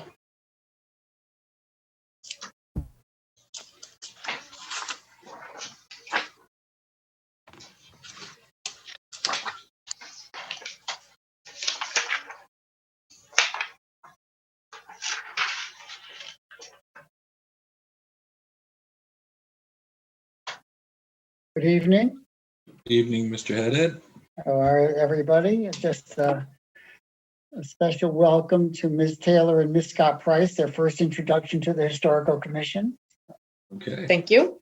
I have sent a slight presentation in. I think I've asked Justin if you could run it for me, please. Okay, there we go. Thank you. It's going to be brief, but it gives you an overview of what we did in 2020. Could you roll, please? So this is our board.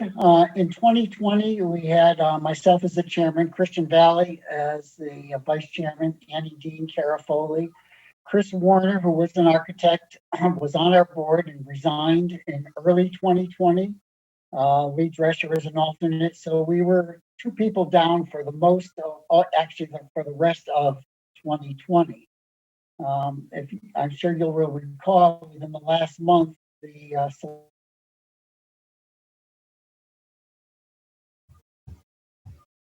Ed, we've lost you on the audio. Getting an architect back on our board. She is a full-time, regular member. And Tamsin George is rejoining our board. Tamsin is a longtime member of the board. Did a stint as the president of the Historical Society, had to drop off because of just a workload issue and her other obligations. Those have ended, and she has decided to come back, and we're thrilled to have her back. She's a very experienced, not only a Historical Commission member, but certainly a historian that knows a lot of the history of Falmouth. So she's another valuable asset to get back on the board. So we're at full staff now with with 5 full-time members and 2 alternate members. Scroll, please. So these are just some of the highlights that the Historical Commission experienced during 2020. The first one was you approved the restoration of the dome in Woods Hole. Now that was done early in 2020. A lot of it was in 2019, but it was a very complicated process for us. It went really more than a year because of the complexities not only of a building going on that site within the historic Woods Hole Historic District, but also the complexity of restoring this historic geodesic dome, which was very complicated and very fragile. So that went on for a long time. I have to say that the property owners did a great presentation to us to give us the confidence that the dome would be restored. And as a result, in early 2020, we approved that project to move forward, which includes the restoration of the historic dome in Woods Hole. We applied for and received a CPC grant for phase 4 of the historic resources inventory. Now, I noticed on your agenda early on, you just approved a preservation restriction for the Wicks House, from the Historical Society.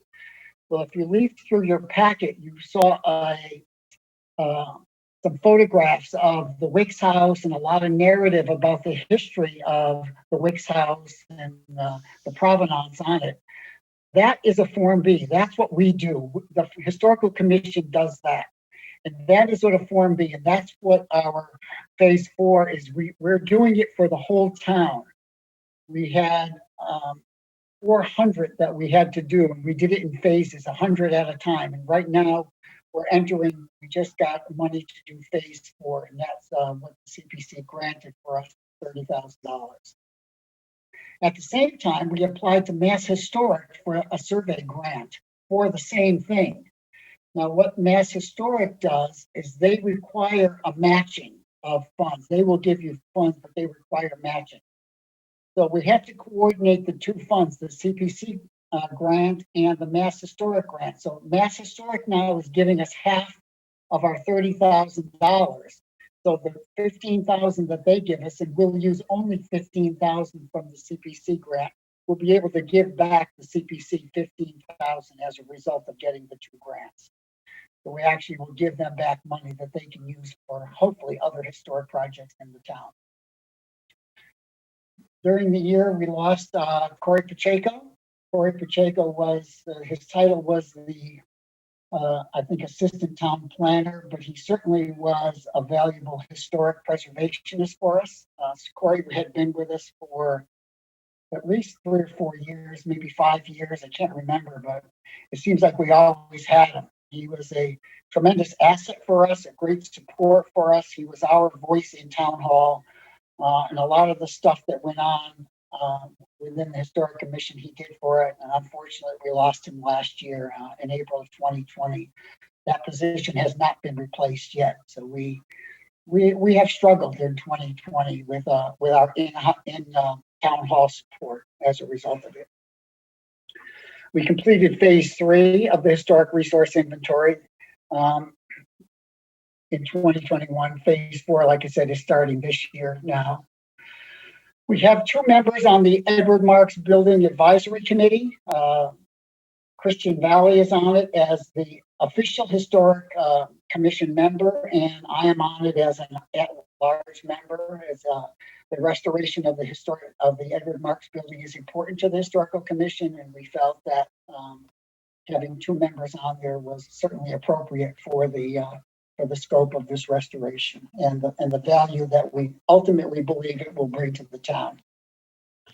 We also have a member on the CPC, that's Annie Dean. She's been on that for 2 years now and is doing a great job there as well, representing the Historical Commission. Just for your information, this is an important statistic because we always hear at different times when I've made these presentations, and I'm sure you've all heard it from constituents at some time, that the Historical Commission is so difficult to deal with, getting approvals. Well, in 2020, we had 73 applications for certificates of appropriateness. That means homeowners were applying for some kind of a modification of their property within the historic districts.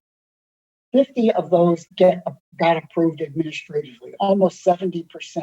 So that means that homeowners that came in that were doing siding, that were doing roofing, that were doing window replacements, maybe new fences or fence replacements, they got it approved administratively, which we're allowed to do. That means within a couple of days, they put their application in, it gets approved, and they immediately can get their building permit. So they don't even sometimes have to wait a week before this process gets through. Now, that's not because we've lowered our standards or we do anything inappropriate, but it's just that I think people have learned within the historic district what's right. We have very clear published guidelines, design guidelines that people follow. And I think our builders and our contractors out there are knowing them now, so they come in and they're well prepared. And if they do their homework, we make it easy for them. And that's what we've tried to do. We make it easy for them. So that's been a big improvement. One of the other things we do, we have 5 demolition delay bylaw waivers. So what that means is if you have a home, not just in the historic district, anywhere in Falmouth that's listed on our list of significant buildings, and we have 650 houses outside the historic district that are on that list. If someone attempts to demolish them or they put in an application to demolish them, there's an automatic 12-month wait. It's like a cooling off period because these houses have been designated as significant and we don't like them to be demolished if they don't need to be. However, you can get a waiver, and to get a waiver, you come before the historical commission, you make your pitch and your justification. And so we administer those as well. So we had 5 this year that we actually provided waivers for. Any questions on the highlights before we move on? And Mr. Chair, could I ask? Yes, Mr. please, go ahead. With the waiver, the bylaw waiver, were there 5 that came before you and 5 you approved, or 5 you approved and then some other ones are pending and waiting for a year? 5 we approve. We approve them that night, or we don't approve them, but we approve them. In at least all the cases that we've seen, the justifications are sound. They come in and we make them come in with their very specific justifications, building rot, things like that. The houses, they're just not salvageable, and that's what we do. So they go through an extensive presentation, just like a hearing. It's not just we like a waiver and we make that decision. They go through a regular hearing, and they have, in most cases, they come in with an attorney. They might come in with an engineer, engineering reports, that type of thing to justify why the waiver is justified in their mind. Thank you. I have a question, if I could, if there's nobody else ahead of me.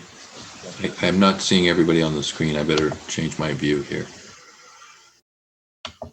If there's no other questions for Mr. Haddad, I'm going to ask one. How many demolition delays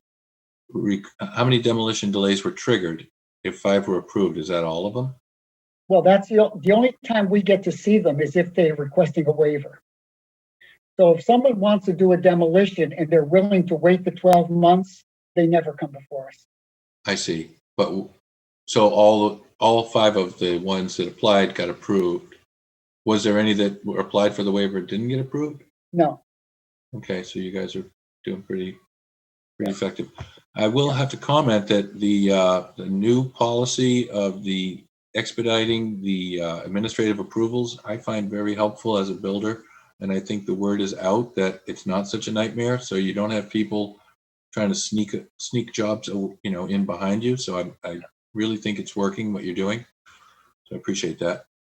And just, for the hearings that do come before us, I don't think we've denied an application, at least in my memory, maybe a few, 1 or 2, but Because what we really try to do is we don't want anyone to leave with a denial. We will try, if we find something inappropriate, an inappropriate material, or just something that doesn't fit within our guidelines, we sit there and we work with the homeowner or the builder, and we try to make it work. And we will continue a hearing even a couple of times to give them time to think about what we've asked for or what we've recommended, just so we can give them an approval, ultimately get an approval. Hey, Mr. Haddad, if you could stop sharing the screen if you're done with the presentation so we can see all the. More quick sheet. Oh, okay, go ahead. Okay. These are just some of the things that, it's not just a regulatory board. This is more some of the advisory types of stuff that comes before our historical commission. We don't necessarily have direct involvement with these, but we are involved in one way or another. For example, Charles River Restoration Project at Coonamessett River. Because there's archaeological digs there and archaeological findings, Mass Historic gets involved, and we are technically Mass Historic's representative in town, so we have to sign off on a lot of the paperwork that goes with those projects. And sometimes when they're asking for grants, the Historical Commission has to sign off on those requests for grants that we approve what they're doing. Like I said, certainly the Dome project was extensive. The Steamship Authority, we don't have direct authority over that because of their quasi-government authority, but yet they come to us for approval. We give our input into the new design, for example, in the terminal in Woods Pole. The old burial ground, we'll talk about later a little bit more. I talked about the poorhouse. We have 2 representatives on that restoration project. Washburn Island is a very interesting project that came up during last year in the fall, and we had a great presentation earlier this year. I don't know if you're familiar with the history of Washburn Island, the military activities that went on there in World War II. There's a gentleman named Neil Good who was trying to get Washburn Island designated as a National Register site. But the Army set up a covert training activity there to train the troops for the invasion of Normandy, the beaches of Normandy. And they trained them of how to rush onto beaches. They built wharves there, and they had trainings there. They had thousands of troops there. It's an amazing history of what went on there that most people really don't know about. So we're working with Neil Good right now to get that designation. He's doing most of the legwork. Preserve Our Past is an organization out of Chatham that is working to educate people on not destroying historic homes and maybe trying to preserve them and reuse them.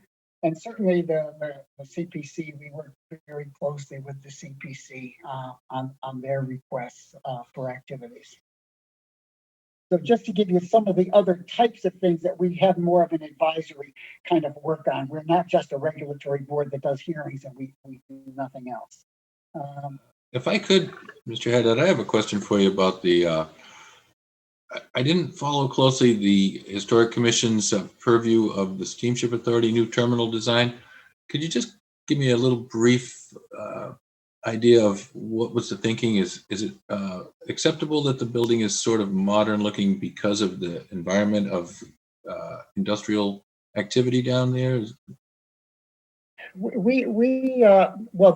First of all, that's historic district. And just so you know, we also had oversight on the building on Palmer Avenue when they replaced that barn looking building. We also were involved in that one as well, because that was historic. That is historic district as well. Right. And but they come to us and we actually hold public hearings. They hold their own public hearings, but we have public hearings and we give our input into as best we can, and sometimes they listen, sometimes they don't. Right. Like I said, we have no direct authority over them. Mm-hmm. So that's really all it is. It's they come to us as a courtesy, and it's Right. nice that they do that. We also have the same. We didn't do it last year, but the year before, for the Coast Guard. Also, they put new buildings into the Coast Guard facility. Again, Right. we have no purview over that facility because it's a government agency. But they came to us when they were rebuilding their buildings there as well, and Well, we gave them our input. Well, that's nice. Yeah. It's interesting that Washburn Island, the military history is interesting, but I spoke with Neil Good in the past about it, and he's pretty sure that Leif Erikson and the Vikings were camped out on Washburn also. Yeah, he has that one too. I know. I haven't gotten into that far yet. I'm still at World War II only. Right. But He actually just called me today. I have to call him tomorrow and talk about where he's at doing his research.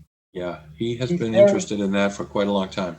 Yeah, and he's very enthusiastic about it. And if you listen to the story of what went on there, it's just an amazing story. And I think it's really important that more people know about what Falmouth contributed to the effort of World War II. I agree. Yeah. Okay, could you scroll, please? This other part is another part that I don't know if people realize, preservation restrictions. Well, what are preservation restrictions? It's actually a legal document that puts restrictions on a property. And these are something that the community CPC is using right now. If they give money to an organization, they will require that the organization puts this preservation restriction to preserve the property or to preserve their investment in the restoration of that property. There is one missing because I didn't even realize, I had some trouble getting this information, but the Wicks House is coming on there also. That's also a pending one. So what the responsibility of the Historical Commission is, we're the holders of the preservation restriction. So whether the CPC gives it or Mass Historic gives it, we're the holders. And what that means is that we in effect are the caretakers of the property. So if we see that the property owner is doing something that is in violation of the preservation restriction, we have not only the authority, we have the obligation to stop them, and we have to legally stop them from going against the preservation restriction. So that's the responsibility that we have, and they're growing. When I first started, we only had 2 or 3, and now we're up to 9 preservation restrictions that we are actually responsible for. Okay, could you scroll, please? So just a quick view of what's coming up, what we're looking at right now. Like I said, phase 4 of the historic resource inventory, we just got that started. We just kicked that off. I'm going to skip the old burial ground for a second. Well, no, I won't skip it for a second. Last month, I gave a presentation to the select board about, I think, my pitch for the restoration of the old burying ground. Megan at the time requested that I send in some thoughts about how that might be structured, and I recommended an advisory committee similar to the poorhouse. And so I have sent it in. I know it's something that you have to put on a future agenda to discuss. I know that's there, but you have my recommendations, or my thoughts anyway.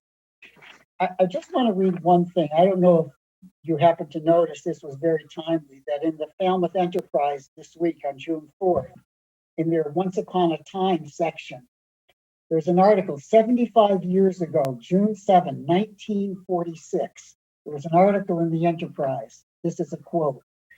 "The town dump is neater than the historic Old Town Cemetery," Frank Worcester charged today. Mr. Worcester said flags placed on graves Memorial Day hardly show above the rank grass which grows uncut in Mill Road burying place. Chairman William English said the selectmen have received complaints of cemetery neglect. For years, the town appropriated $100 yearly for cemetery care, and Village Improvement Society provided more money. Last year, the town fund was raised to $600 and is put in the hands of the selectmen. So it was very timely. This was 1946. So it's certainly in better condition. I know the DPW does mow the lawn now, but the gravestones are in deplorable condition. And I hope you take action on them when the time comes. Washburn Island, as I said, will be coming up.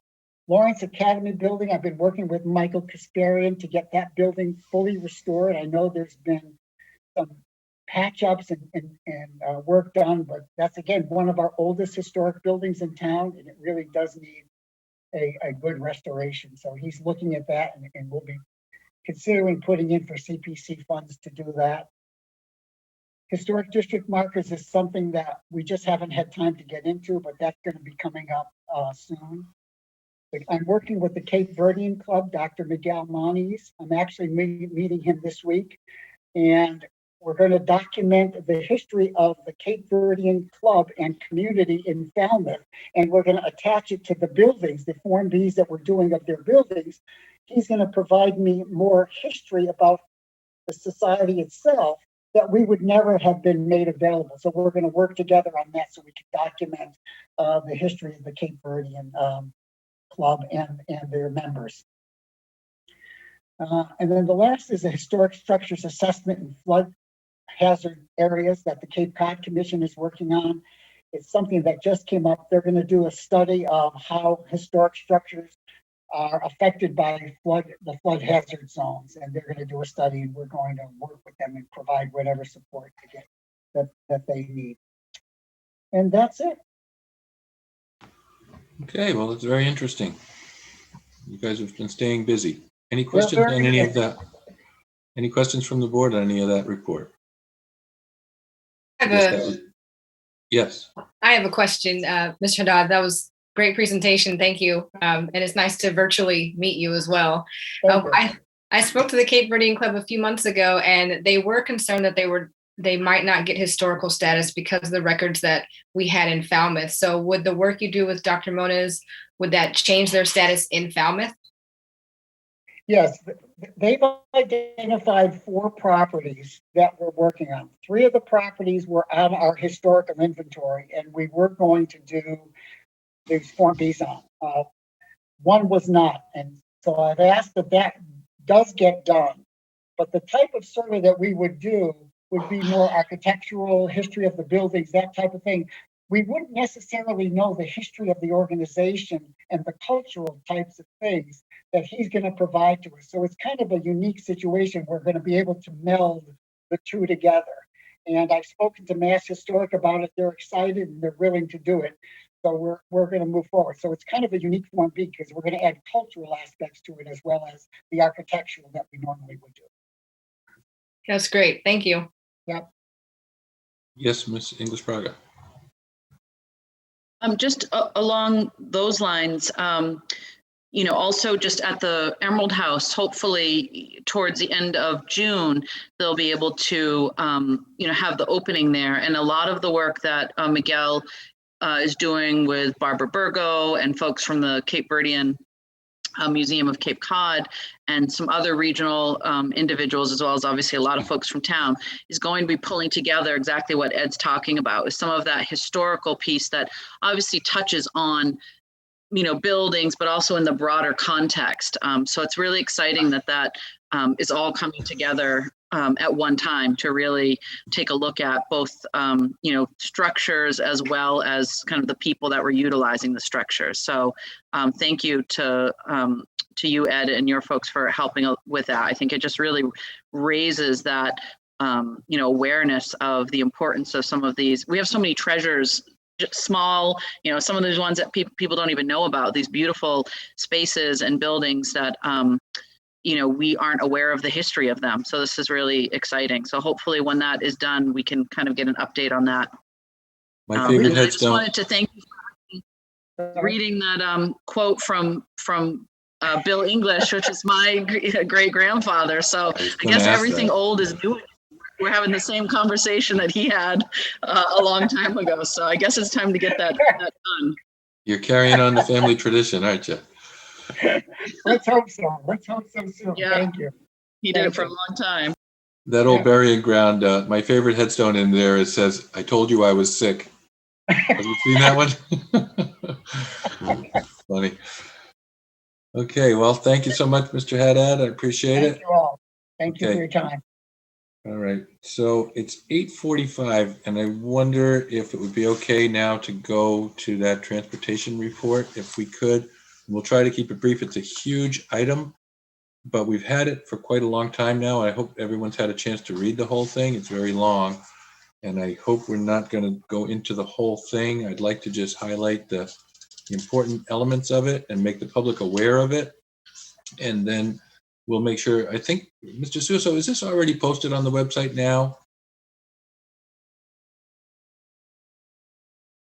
Yes, it is. Okay, so this is just a reminder to folks that this is out there, and it's been out there for quite some time. There's a lot of great ideas here, some that have been rethought. This was the original draft that we have in our packet, and Ms. Leshen's going to tell us about some of the comments that have come in, and we're maybe backing off on a couple of these things and save them for later, but I'll let her go ahead and tell us about it. So welcome, Ms. Leshen. Thank you. Thank you very much. And thank you so much for taking me on the earlier side. I'm not getting a lot of sleep these days. I appreciate it. With the caveat that we try to keep it as brief as we can. I totally appreciate that. So what I mostly want to do tonight is, because we haven't presented this yet, is show you the results of the public survey that we did, and I will be very brief. You have the results, and then kind of weave that in with the recommendations that we had given earlier to sort of basically to show you that the survey really supports and backs up most of our recommendations. And then my hope toward the end is to sort of just put up on the screen, but not go through in detail some of, what our recommendations were, with the hope that, you can actually vote to pass those this evening, and then, talk about how to move forward, making sure that those get implemented. So with that, I will share my screen. Oops, hang on one sec. Let's see, do I have it? Yeah, I do have the capacity to do that. There we go. You all seeing that? Yes. Okay. So again, that's what we're going to be looking at. So very briefly, over 1,100 participants, which was great. A pretty good mix of people who live downtown, run business, work there, and people who just go downtown to shop or eat at restaurants. The one category that was kind of missing, very low representation, was tourists, because we did this between February and April. We may go back in the summer and try and capture that group. So the big takeaway is our traffic and parking a problem for people? And just some brief stats, over 90% describe their overall impression as very or somewhat congested. Almost 80% avoid downtown in the summer because of congestion and parking, which if I were a business owner would be a pretty big red flag. And they would go more if they were not an issue. Almost half of employees do errands midday, and 3/4 of them have trouble finding parking when they return. Over 1/3 of employees are regularly or sometimes late because they can't find parking. And not surprisingly, the top reasons for not liking to travel to or in the downtown: parking, traffic, parallel parking, and not bike friendly. So I would say to the question at the top, the answer is yes, it is a problem. And this is just a quick reminder of the approach that we took when we presented our recommendations: connectivity, trying to get people down there not in cars, biking, walking, public transport, because cars require parking spaces, cars cause congestion. And so the more people we can get there without cars, the better. Management to maximize the pavement that we already have downtown: schools, churches, banks, etc., in their off hours, and to manage parking so that proximity is proportional to how long you're going to be there, basically. And also information, good signage, good website ahead of time, etc. So that's just a reminder, and I'll kind of show you how this all fits in with that. So 96% of people primarily access downtown now in a private vehicle. Again, that creates a big problem.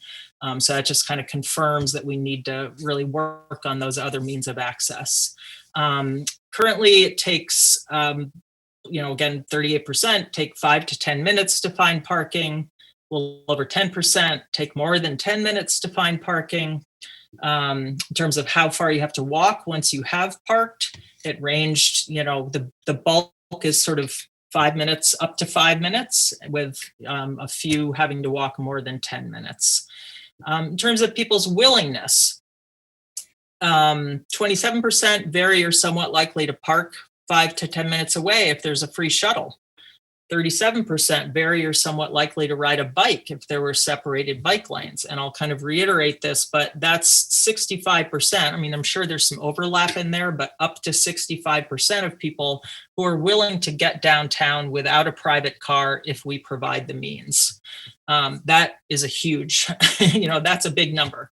75% would walk up to 5 minutes from their parking place to their destination, which gives you access to Mullen Hall schools, the churches, the banks downtown. And 50% would walk 5 to 10 minutes, which gives you access to Lawrence School, particularly once the Shiverix Pond path is finished. So this really supports what we are trying to do, make those nearby parking lots official, provide different ways for people to safely and easily get downtown, that people will build it and they will come, basically.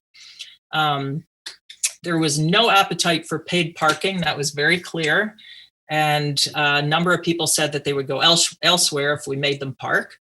They thought that we should better manage existing parking, which is what we're hoping for. And there was quite an appetite actually for experimenting with different approaches like metering, parking zones, remote parking, one-way streets, public transport, better bike accommodations.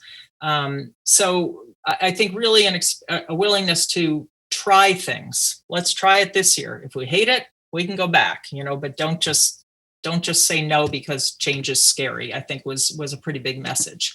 40% supported purchasing more land for parking. We, of course, are hoping that won't be necessary if we implement these other things. From the open-ended comments, and this is not scientific, this is just, I kind of, went through them and ticked off, categories basically, but there was a lot of support to make Main Street pedestrian only or one way, with Kathy Lee Bates the other way. Big support for safe bike accommodations, big support for a parking garage across from Shiverix Pond in that lot. Again, we're hoping that won't be needed. Big support for school and bank parking, diagonal parking on Main Street. People recognize that a lot of people are really bad at parallel parking, and that slows things down and causes congestion on Main Street, and then diagonal parking would ease that. There was, a good amount of support for employees not parking in prime spots, having dedicated parking where they knew that they would be able to park there. No charge for parking. Shuttle from the Plaza or Lawrence School. Moving Town Hall, both for the convenience of, both to free up parking, but also for the convenience of residents trying to do business there in the middle of the summer. There was some support for better enforcement, better information and signage, especially to the school lots. And again, we think that this was really skewed, like mostly residents were answering this because we didn't get a lot of tourists. They already know where they're going, so they didn't notice that there weren't signs because they don't need them. But we feel pretty strongly that tourists need better signage. No more pavement and more handicapped parking. So again, just, I'm not going to read these again, but here, in terms of connectivity, you've got up to 65% of people who are willing to access downtown with not a car, using either a bike or shuttle if it's safe and convenient. In terms of the management, we've got 75% willing to walk from Mullen Hall School or the churches, 50% from Lawrence School. And again, the information I think was skewed because of the lack of tourists.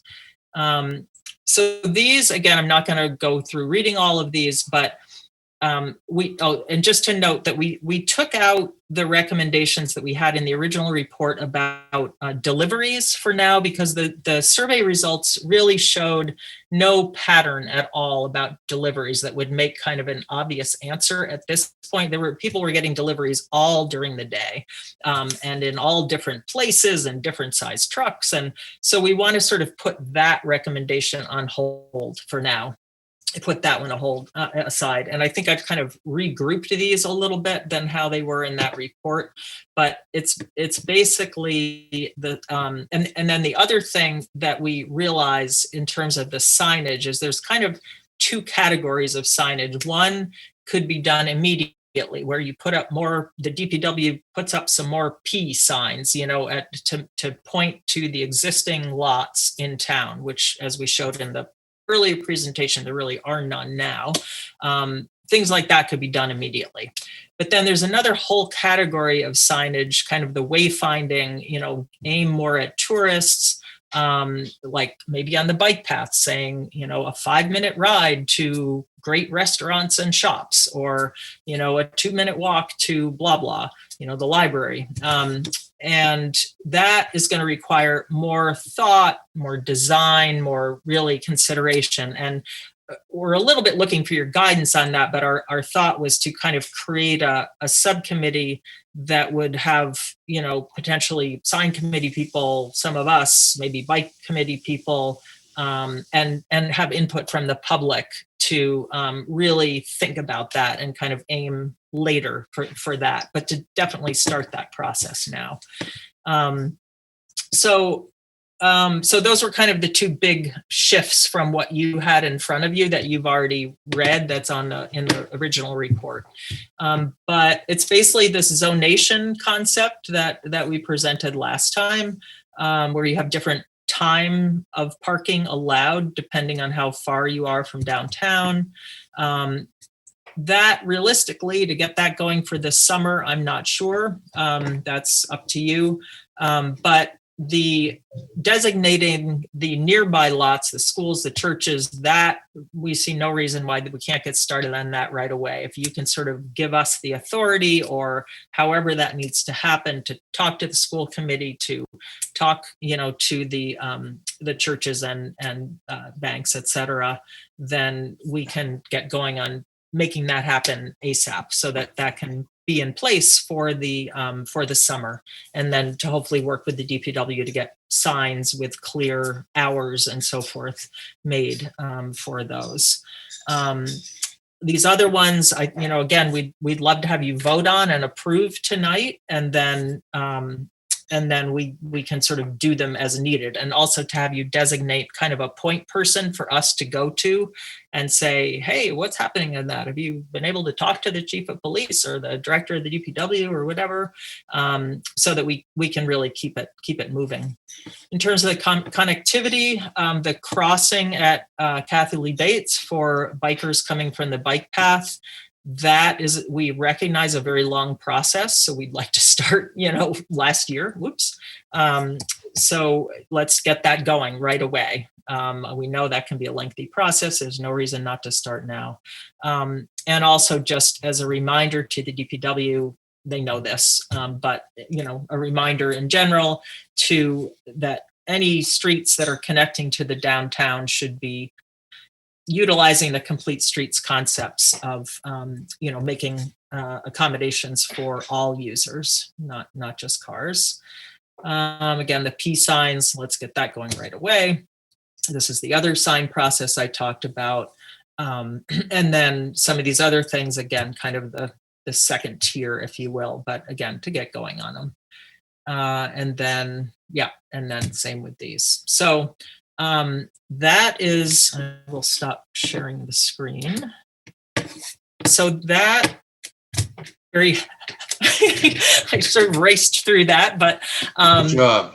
But that was basically our hope is that you will kind of vote the slate, I guess, tonight, and we can get going in time to show some real results for this summer season, because I think just with designating those lots, that will make a huge difference, making them official, making them obvious and publicized.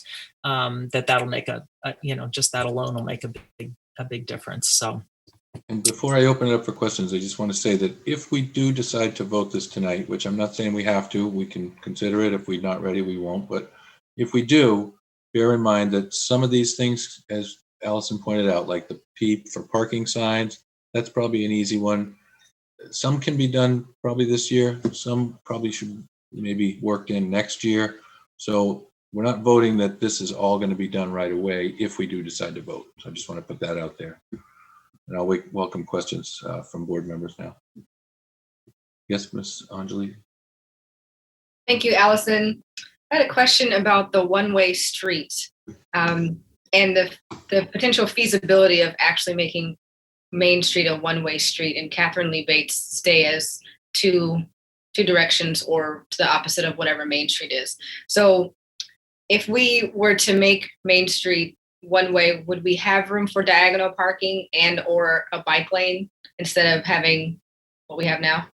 We've looked at different scenarios, and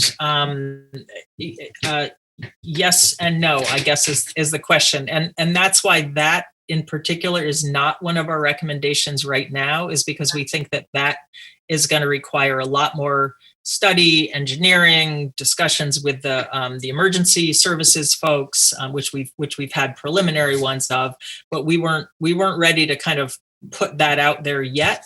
I was just pointing out tonight that there is appetite out there for that. Like there was a lot of support like that for in the kind of open-ended comments for that. So we think it would be great if it can happen, that I think it could solve a lot of problems, but that's not really on this slate of things that we're asking you to vote on tonight, because we're just not ready yet.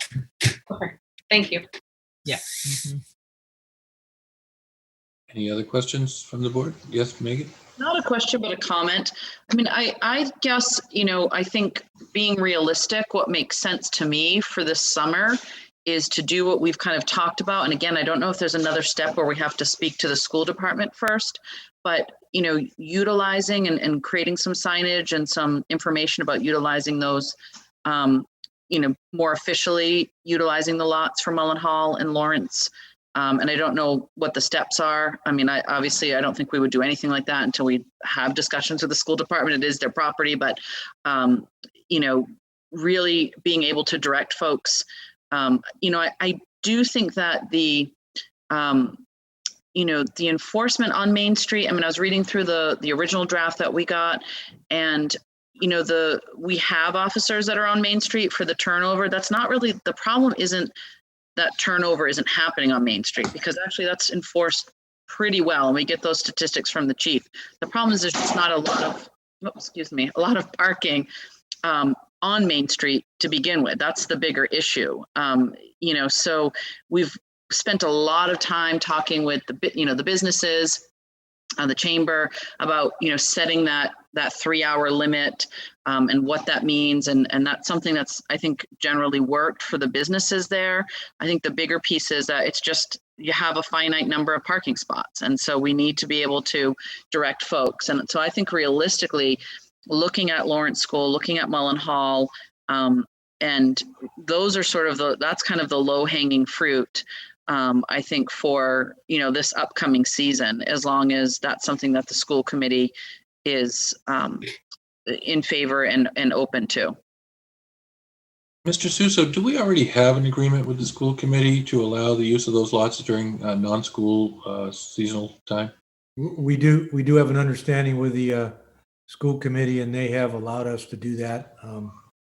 We're working on some catch up on wayfinding signage.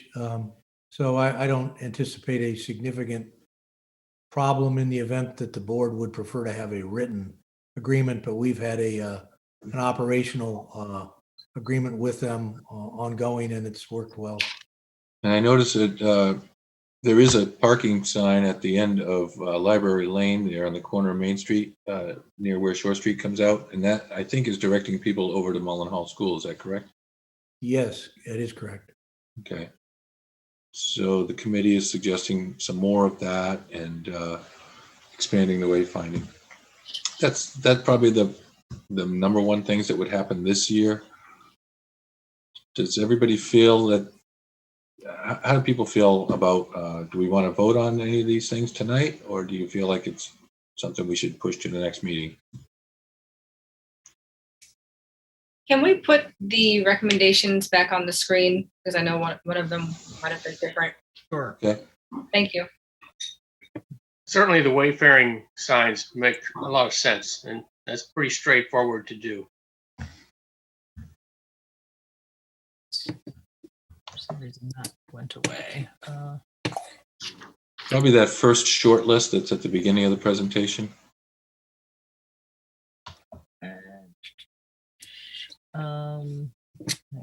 just scroll through. Oh, I gotta get into. Why is that not in slideshow? Sorry. And while you're looking for that, we'll take a comment from Ed Haddad, if he could be promoted to make a comment. He's requesting.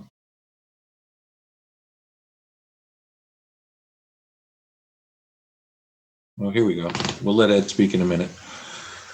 So I think, in terms of what's realistic for the summer, when we looked at this list, we felt like a lot of it actually is, at least to get started on it. And I would hate to have you sort of delay it again with the thought, because you don't think it can be. We're not saying it's going to be implemented immediately this summer, but to sort of get the support behind momentum and to get it actually, get things moving, I think would be really helpful. To authorize pursuing it, right? Yeah, exactly. Like the design process for the light, et cetera. And to get this public process for parking, for signage around the rest of the area, that can get going. A lot of this stuff is minor. Even getting a website going where tourists can go, that supplements or adds to what the police website has, so that if you Google, parking in downtown Falmouth, something comes up that shows you all the lots where you can go. If you're a first-time visitor, that would be really helpful, and you wouldn't just drive down Main Street. So I think there is a lot really that can be done now, or it started at least. Does anybody have any comments of things that they think should be removed? Yes, go ahead, Anjali. I have a question. The only one that I do have a question about that I'm not sure I'd be fully behind is authorizing purchase of additional technology to streamline parking enforcement. What would that purchase be? What was that technology? Any idea what it would cost? We don't really even know. It was more like explore and so authorize it in case it's out there, in case there's something out there that would make the enforcement easier and more streamlined, then it would already be authorized, and we wouldn't have to come back to the board for a vote. If I could just raise a yes. It doesn't work. I understand the sentiment behind it, but it wouldn't work that we could, this is something that we'd have to know what we're purchasing, we'd have to go to town meeting. So it'd be more of a, authorize it, like investigating or looking into, because we'd have to be, we can't authorize it. It would have to be something that would go through town meeting. It would have to be really specific. So I think it would be more of investigating, looking at any other technology that could streamline parking enforcement. Okay, makes sense. I think that would be probably the appropriate role for this board. Good point. Yeah. Okay. So that could be an amendment or, whatever, but. Authorize investigation of additional technology. And I have another question. Okay. Are there currently, I think I read somewhere in there that people who live in downtown don't have designated parking spaces. Are there already any permit systems for the people who live downtown at all? Apparently not. Some have designated spots that are private, that come with their apartment, but some do not. So, yeah. So I'm wondering if number 6, I think I saw it somewhere in this report, the idea of making the overnight parking system similar to the people who live downtown, so we wouldn't have to have 2 different systems. So would we want to include that in number 6 or just keep number 6 as is? I'm not sure. I think number 6, I'm just looking at it from a legal perspective. I think we have to get a little bit of weigh in as to how that works, as to whether or not establishments are going to take that on as their responsibility. And if they don't, I'm just playing it out in my head, but if you have those permits and then you don't give it to a patron who then gets in their car and is intoxicated and hits someone, are you somehow liable because you have those permits? I think that needs a little bit of investigation, but that's it's separate from what you're talking about, Angela. You're talking about residential. This is talking about particularly people who shouldn't be driving, a safety issue. Yeah, I was lumping them together because about using one permit system. But yeah, I see that. That's a good point. Yeah, I think this would be different. This would almost be like a placard or something that you would stick on your dashboard saying, let me park here tonight because I can't drive home, versus a sticker on your car, like a Hui sticker or something that says, I live here or I work here. You know, that was one idea, was to have the employee and resident stickers maybe be the same system. That would be one way of consolidating some things. But that would be like a permanent sticker on your car. Now we've got. I question the first part of number 3. Direct the chief of police to take necessary action for fair, consistent parking enforcement. My experience on Main Street is we have officers on bikes and on foot, who, particularly in the summer, ticket cars. So I'd like a little more information around that before I would agree to having that be put into one of your recommendations. What we found talking to the chief of police is that is the case sometimes, but it's budget dependent. And like last summer, all of the enforcement was in Woods Hole. There actually weren't enforcement officers in Falmouth. And so it's kind of budget dependent where they are and where they go. So it's not super consistent. That's what we were told by the chief. And that would probably not be an action item for this season because we're not going to be changing the parking zones. Right. We're not expecting to be able to get that far this year, I would say. Yeah. So these are flexible and they don't all have to be done next week, but. Yeah, I guess if we could just be really clear, I would be in favor of, the signage piece for the schools. I would be in favor of, if we want to get a group of people together, Allison was talking about a subcommittee to kind of brainstorm about some of those other things. I think that's good.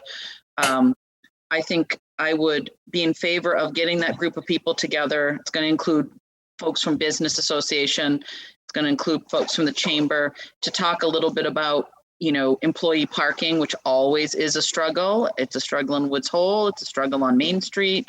It is a huge challenge. And it's not as if folks who have worked in those positions for all those years haven't thought about it and don't have their own systems that they utilize. So if we can kind of bring some of those folks into the conversation, I think that would be helpful.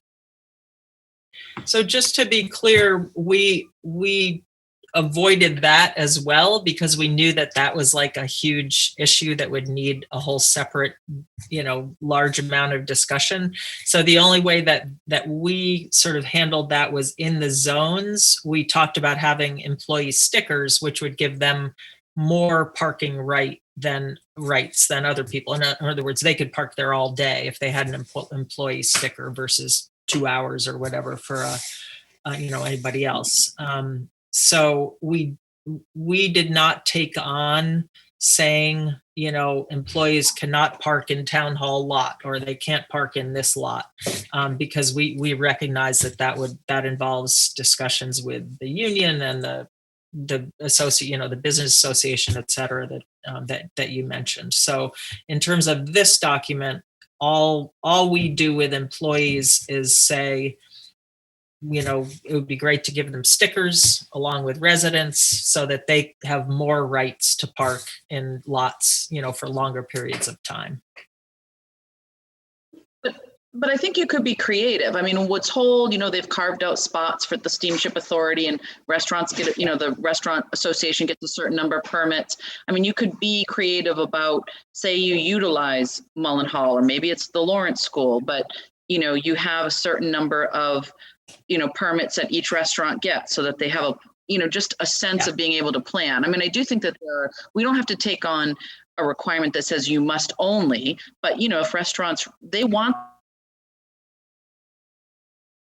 their toes so that they can feel, that they're going to go. If they realize that their tourists are not going to know how to navigate necessarily to the Lawrence School, or they may just choose not to if the weather's poor. So I think most employers are going to try and encourage their employees to park, especially if it's sort of a bit more of a structured program, I guess is what I'm saying. So I would be in favor of really addressing some of that. I think some of that can still be looked at for this year, even if we just start to, create a pattern of usage, even if it's not definitive. So I don't think we can vote on as a board tonight. I don't think that's, it would be in some other department's budget. So I don't think it would work in this way, is what I'm saying. We don't set the budget for those other departments. So I guess for the money piece, I think we can look into it, but I wouldn't want to vote that tonight. So I guess I'm not clear on which piece you don't want to vote on, because what's the money piece? Just the stickers? Is that what you're talking about? Authorizing the purchase, the one that we talked about earlier, of additional technology. Yeah, right. Okay. Yeah. So forget that. So I don't think that we would, I don't think that would make sense. And I thought we saw something somewhere else. Maybe it's not on this list, but so I think the pieces that create expenditures. I think your other one was hiring. I saw it further along, hiring additional staff for the police department, those type of things. Yeah. And that kind of goes together with the zones, which if that's not going to happen this summer, then that doesn't make sense either. But yeah, no, point taken in terms of the budgeting, that's not your, you don't get to do that. Okay. Mr. Chairman, to be Yes. clear, could we go number by number and decide which ones we want to include in a vote and which ones we don't? That's a good idea. Thank you. Okay, so let's work through the list. The first one, designate parking zones consistent with the recommendations of the Transportation Management Committee report to better manage and improve parking turnover in prime downtown spaces. Well, that's one we've already decided that we're going to make a next year goal. So maybe we should be separating this year from next year for another vote when we come back, maybe in the winter or real early spring to discuss voting that again. What do you think of that, Allison? Break it up. Yeah, I mean, I think as long as it doesn't kind of get lost. So I think we would want to appear before you again, probably, I would say even in the fall, so that, we really can have it in place and ready to go and publicized, by next season, summer season. Right. So one way to do it would be, again, to say, yeah, we approve it, or maybe just to alter the wording a little instead of saying designate parking zones. I feel like I don't know. Yeah. My concern is more that if we approve it all, that's how it will get lost. Because if we're saying these are things we want to do, but we're not sure we can do them now, then it might, that's how it's going to get lost. So I think Angele's suggestion is probably a good one to take out some of the ones that are for future and come back and vote them when we're ready. It's probably a good idea. Yeah. I think Megan has her hand up. But okay, Megan. I was just going to say. Just speak up because I can't see everybody. All right, go ahead. Okay. Sorry, I was just going to say, I think it makes sense for us to maybe say we pick, 4, and it doesn't matter, but 4 things that we're going to try to aim for this summer, and 4 things that will be sort of next phase that we pick a timeline to return to. We return back in the fall, maybe with some more information. So really play out this idea. If we're going to say if we say we want to really explore designated parking zones, really dive into it and get the input from, I know transportation has already started, but really get the input from businesses, from employees, from, if we're going to have this as an enforcement, the police department, and have something that's concrete that we vote on. Okay.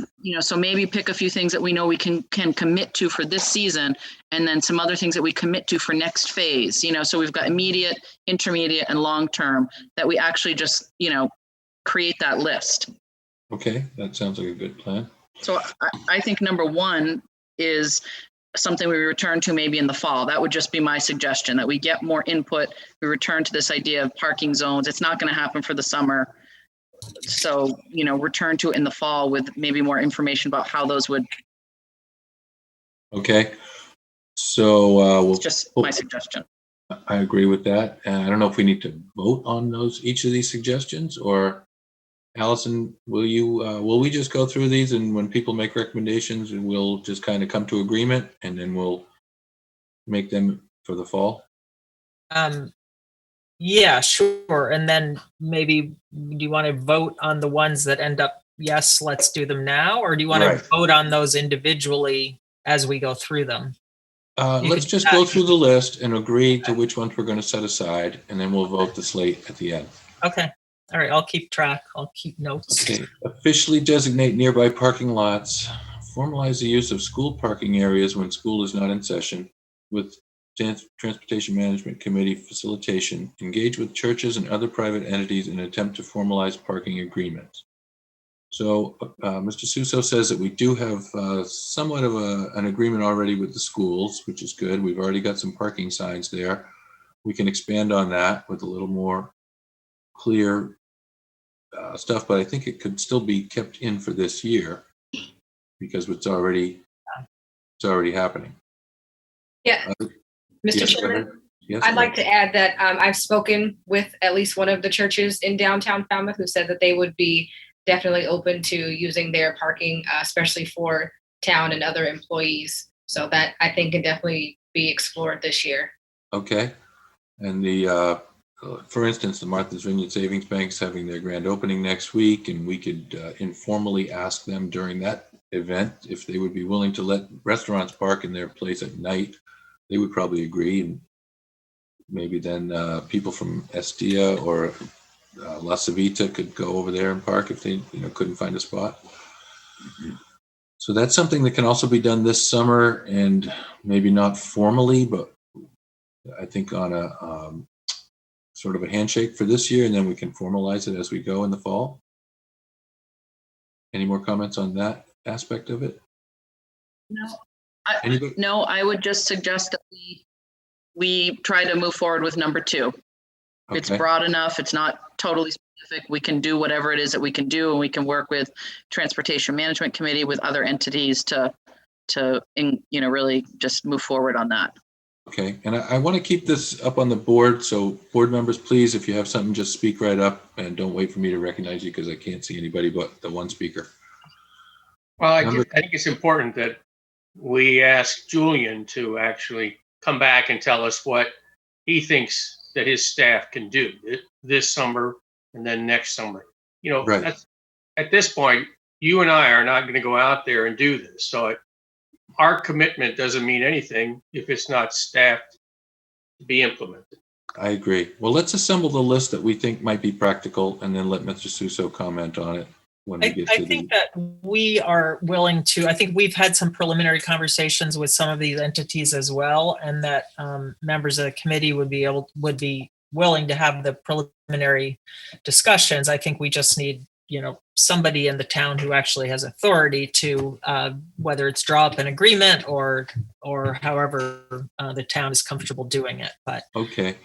We did have a comment from Mr. Haddad who wanted to make a comment personally, and he's been waiting to speak. I think he wants to remind us about the historic nature of the district, but just a guess. Go ahead, Mr. Haddad, if you're ready. Yeah, that's just part of it. When this list, when it was raised about this wayfinding signage, it just triggered a recollection. I would say about 3 or 4 years ago, Ray Jack came to a historic commission meeting. As we were discussing, if you recall on my list, I had one of our initiatives that we'd like to still do is the historic district markers. And we spoke to him about those markers and how we would work together to get them placed. And at that time, he spoke about a wayfinding consultant firm that he had that was doing a full study of wayfinding signs in Falmouth. And he had offered to incorporate our historic markers into that project with his consultants. And then we also reminded him about downtown being a historic district, and certainly we would want to have some input into it. But it just triggered that this study was supposedly already going on. And is that any value in that, or I don't know? Okay. Well, we'll speak to Mr. McConerty and see if he can dig that out and see what the status is of that. Yeah. Yeah, that would be helpful. If they've already done the work for us, that would be great. Yeah, yeah. But I guess as Doug, a reminder that it is a historic district, and certainly any signage, and if we could incorporate some historic district markers in there, that we would love to do that and work with you. So having somebody from your committee on the subcommittee who's looking at this would be really helpful then, sounds like. Yeah. Great. Yeah. Thank Great. you. Okay. Okay, Thanks. so that's number 2. Number 3, direct the chief of police to take necessary action for fair, consistent parking. We've already talked about that, and we're not quite sure. Who had the comment on that, and how would you like to amend that, if any? So that, I think that it was, if I can just jump in, we decided that really kind of goes with the zones, which is Okay. phase 2, kind of phase 2, we're saying. So let's make that phase 2 as well. Probably it makes sense. Although the enforcement of the no through truck traffic could happen now, and hopefully they're doing that. But Well, maybe we'll move that to the signage that we will likely agree to. And there again, is the piece of that talks about hiring seasonal parking enforcement personnel, and I think we need to hold on that. Okay. Although I agree that perhaps that no through truck traffic could be enforced. And so potentially we could create a number 3 that talks about that and leave the rest of it for the future. Okay. Number 4, authorized purchase of additional technology. We already talked about that. We're going to investigate. Could I interject something at this point? Yes, sir. On number 4, I just wanted to affirm the chief has acquired handheld parking enforcement units that have been in place for a couple of years, including in Woods Hole and downtown last summer. And to the best of my knowledge, they're working well. And I know I've received the normal share of complaints about parking enforcement, so I know it's been underway. Okay. That's good to know. okay, so that can be put on hold, or check that box. or check that box. Yeah. Okay, number 5 is direct the town manager to develop incentives for employees to voluntarily use alternative transportation, say, for instance, CCRTA, ride sharing, bicycling and walking, or nearby remote parking, ideally to test in 2021. So that's still a good goal. We do have a new parking lot out behind Town Hall, which is another 25 spaces, Mr. Suso? Yes, approximately 20 to 25. Yep. Okay. And so would you say that could be still a goal that we could keep for consideration, or do you find problems with that? Well, when we say develop incentives, I guess that can be explored as to what we mean. For many employees, it's unclear that we're suggesting that they bicycle or walk to work. The long planned expansion, essentially we can accommodate more than half of existing town hall employees with spaces that have been set aside for them, including the ones you just referred to. And I think that some of the conclusions here that were drawn by the committee were in advance of being aware that was underway, had been previously approved by the select board, and was going to make a significant impact on the concerns that were raised. Okay. That is true. It is still one of the biggest, so any space freed up is a space available for, or tourists or residents or whatever. So I think it's still a worthwhile goal. But we understand that it involves a lot of discussion, and, at this point, it would have to be voluntary. But, some of the comments actually in the survey suggested, offer free beach stickers for employees who are willing to, park elsewhere or whatever, like that, those kinds of incentives. But, I think I would put that one as maybe kind of not immediate, but it's still worth thinking about, still worth pursuing. Okay. What's the board's pleasure on that one? Any more comments from the board on whether or not to continue to explore that? Mr. Chairman, Yes. when I spoke to the churches, they specifically mentioned being interested in being a spot for town employees to park. So there could be a potential collaboration to use that as a place specifically for town employees, if that's how we want it to go. So I would like to see Mr. Suso have some time to have conversation with employees to sort of gauge their interest in terms of voluntarily parking somewhere else, or I think there are a lot of layers to this one when you're a town employee. So I'd just like to give him a little bit more time to work with the staff on this, and hopefully they would be seeing that we are trying to change up parking, and they'd move along with us. But I'd like to give them a little bit of time on that. Mm-hmm. I think that all of these, there is time. I don't think we're not putting time date deadlines on these. These are things that we're aspiring towards. Well, this talks about ideally to test in 2021. Yeah, that we could definitely cross out at this point. So for me, that's specific and timeline. Well, that was when we got this back in February. So that was the ideal at that time, but now we're in June. So I think we'll scratch the 2021 and just keep it as a goal if others agree.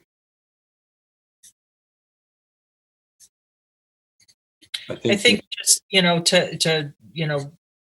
there could be advantages, like what the survey said, that a lot of employees leave at lunchtime, and when they come back, it's really hard to find parking. And if they knew that church lot was for them, that if it's designated for employees, then they know when they come back from lunch, they have a spot. Like it actually could be an advantage. So just to, put that out there as it's not like we're making them do a terrible thing. It's like this could actually make it better for them, that they can be confident that they'll find a spot both in the morning and after lunch. So, but yeah, I would agree with what Doug said, was to just strike the last little phrase there, to test in 2021, but keep it in there now as a let's get that going kind of thing. And if it's not feasible, if there's not enough interest and people are not willing to change, I mean, it's hard to ask people to change. They might have been working at this job for many years and they've got their spot that they like to park. So, Are there any union concerns in this, Mr. Suso? I mean, I'm just trying to think of everything ahead of time. Mm-hmm. In general, it is, depending on how far it goes, it would need to be bargained, yes. Collectively bargained. Okay, well, it's a voluntary thing, and if there's incentives and people are interested, they can consider it. And if it doesn't pan out, then we'll move on. So the next one is direct the town manager and police chief to develop an overnight parking permit system for restaurants to issue to patrons who should not be driving. I have to say, I just can't support this. I think this is like, I think that there are, I understand the sentiment behind it. As somebody who worked in the restaurant industry for a long time, I just think it's really, I think you're creating a requirement for businesses to do something beyond what what do they do? They take the person's keys and give them the placard? How do they guarantee they use it? I mean, I think it's just, without any feedback either from businesses as to whether or not they're willing to take this on, and or what the ramifications are of it, I think it's worth looking at further and hearing about, are there other municipalities that do this and how have they worked it? I got a question for Mr. Suso, based on that comment. What is the policy now if a car is parked on Main Street overnight? Is it towed? My understanding from the chief is that several years ago, there was a sort of a rudimentary system along the lines of number 6, and they will cooperate with restaurants if the process demands it. But in general, if there is a vehicle parked overnight and it is ticketed and towed. That is the general policy, yes. And what about in the Peg Noonan lot? Would that stay overnight? No. In Peg Noonan, they're not. You can't we park don't enforce overnight. it there. Okay, so there's no overnight parking in downtown. In town hall lot, we do enforce it, and on Main Street, there have been discussions about the library lot, Peg Noonan lot, but that has not been enforced there to date. Okay. So this was really, our thought was, right now we have a situation where if somebody's shouldn't drive home, they have to choose between driving home impaired or getting their car probably towed. And so we wanted to create a situation where they could safely leave their car overnight without fear of being towed and take an Uber home or whatever. So that's what we were after, was actually making it safer than it is now, not giving them this hard choice to make. Mr. Chairman, could Yes. could we reword this, say, instead of direct the town manager and police chief, charge this committee with looking more into what this would entail for the businesses and for the police chief? Yeah, we could authorize investigation of it, maybe, instead of directing to implement it. Yeah, I guess that was my suggestion, yeah. Okay. So would that be an action item that would continue for this season, to continue investigating? Yeah, there's no reason we can't do that now. Okay. Yeah. All right, and so let's continue on the next page. Yeah. Mm-hmm. Okay, direct the DPW to begin design process for a crossing light at Catherine Lee Bates Road to enable safer access between Shining Sea Bikeway and downtown.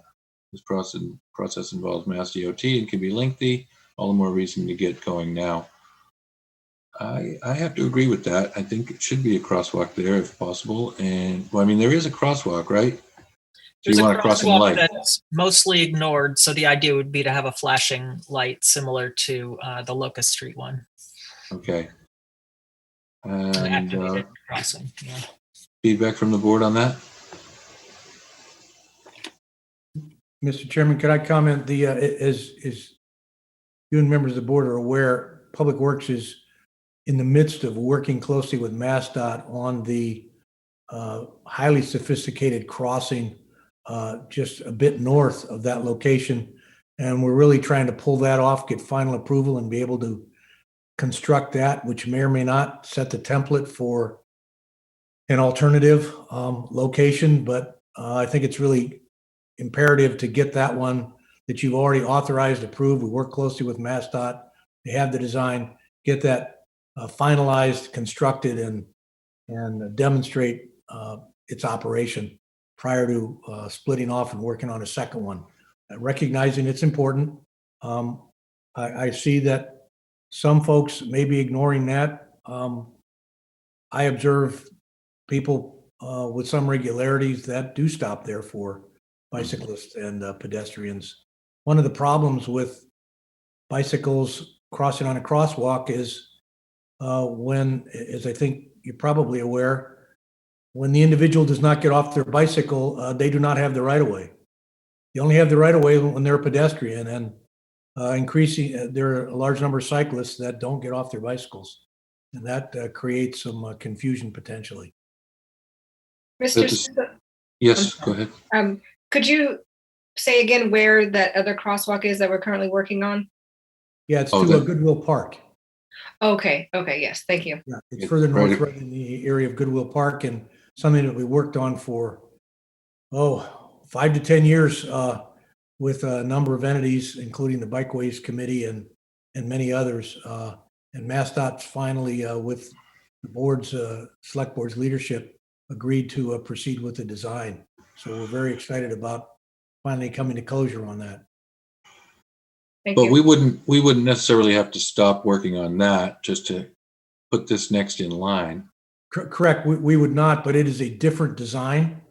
It's quite a bit different from this other location, and we can work on multiple locations if that's the board's desire.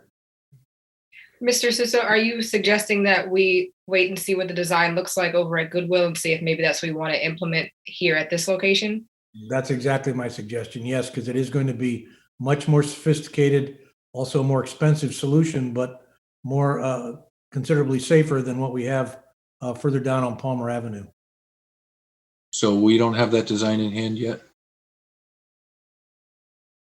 Well, it's not constructed as yet. It's actually a traffic stoplight, unlike Right. what you have in Palmer Avenue, which is just a flashing pedestrian signal that doesn't guarantee, not that a traffic light necessarily does, but the Goodwill Park construction is going to be a traffic signal itself. And Peter McConerty may still be with us, and he can certainly expand upon that in greater detail than I can.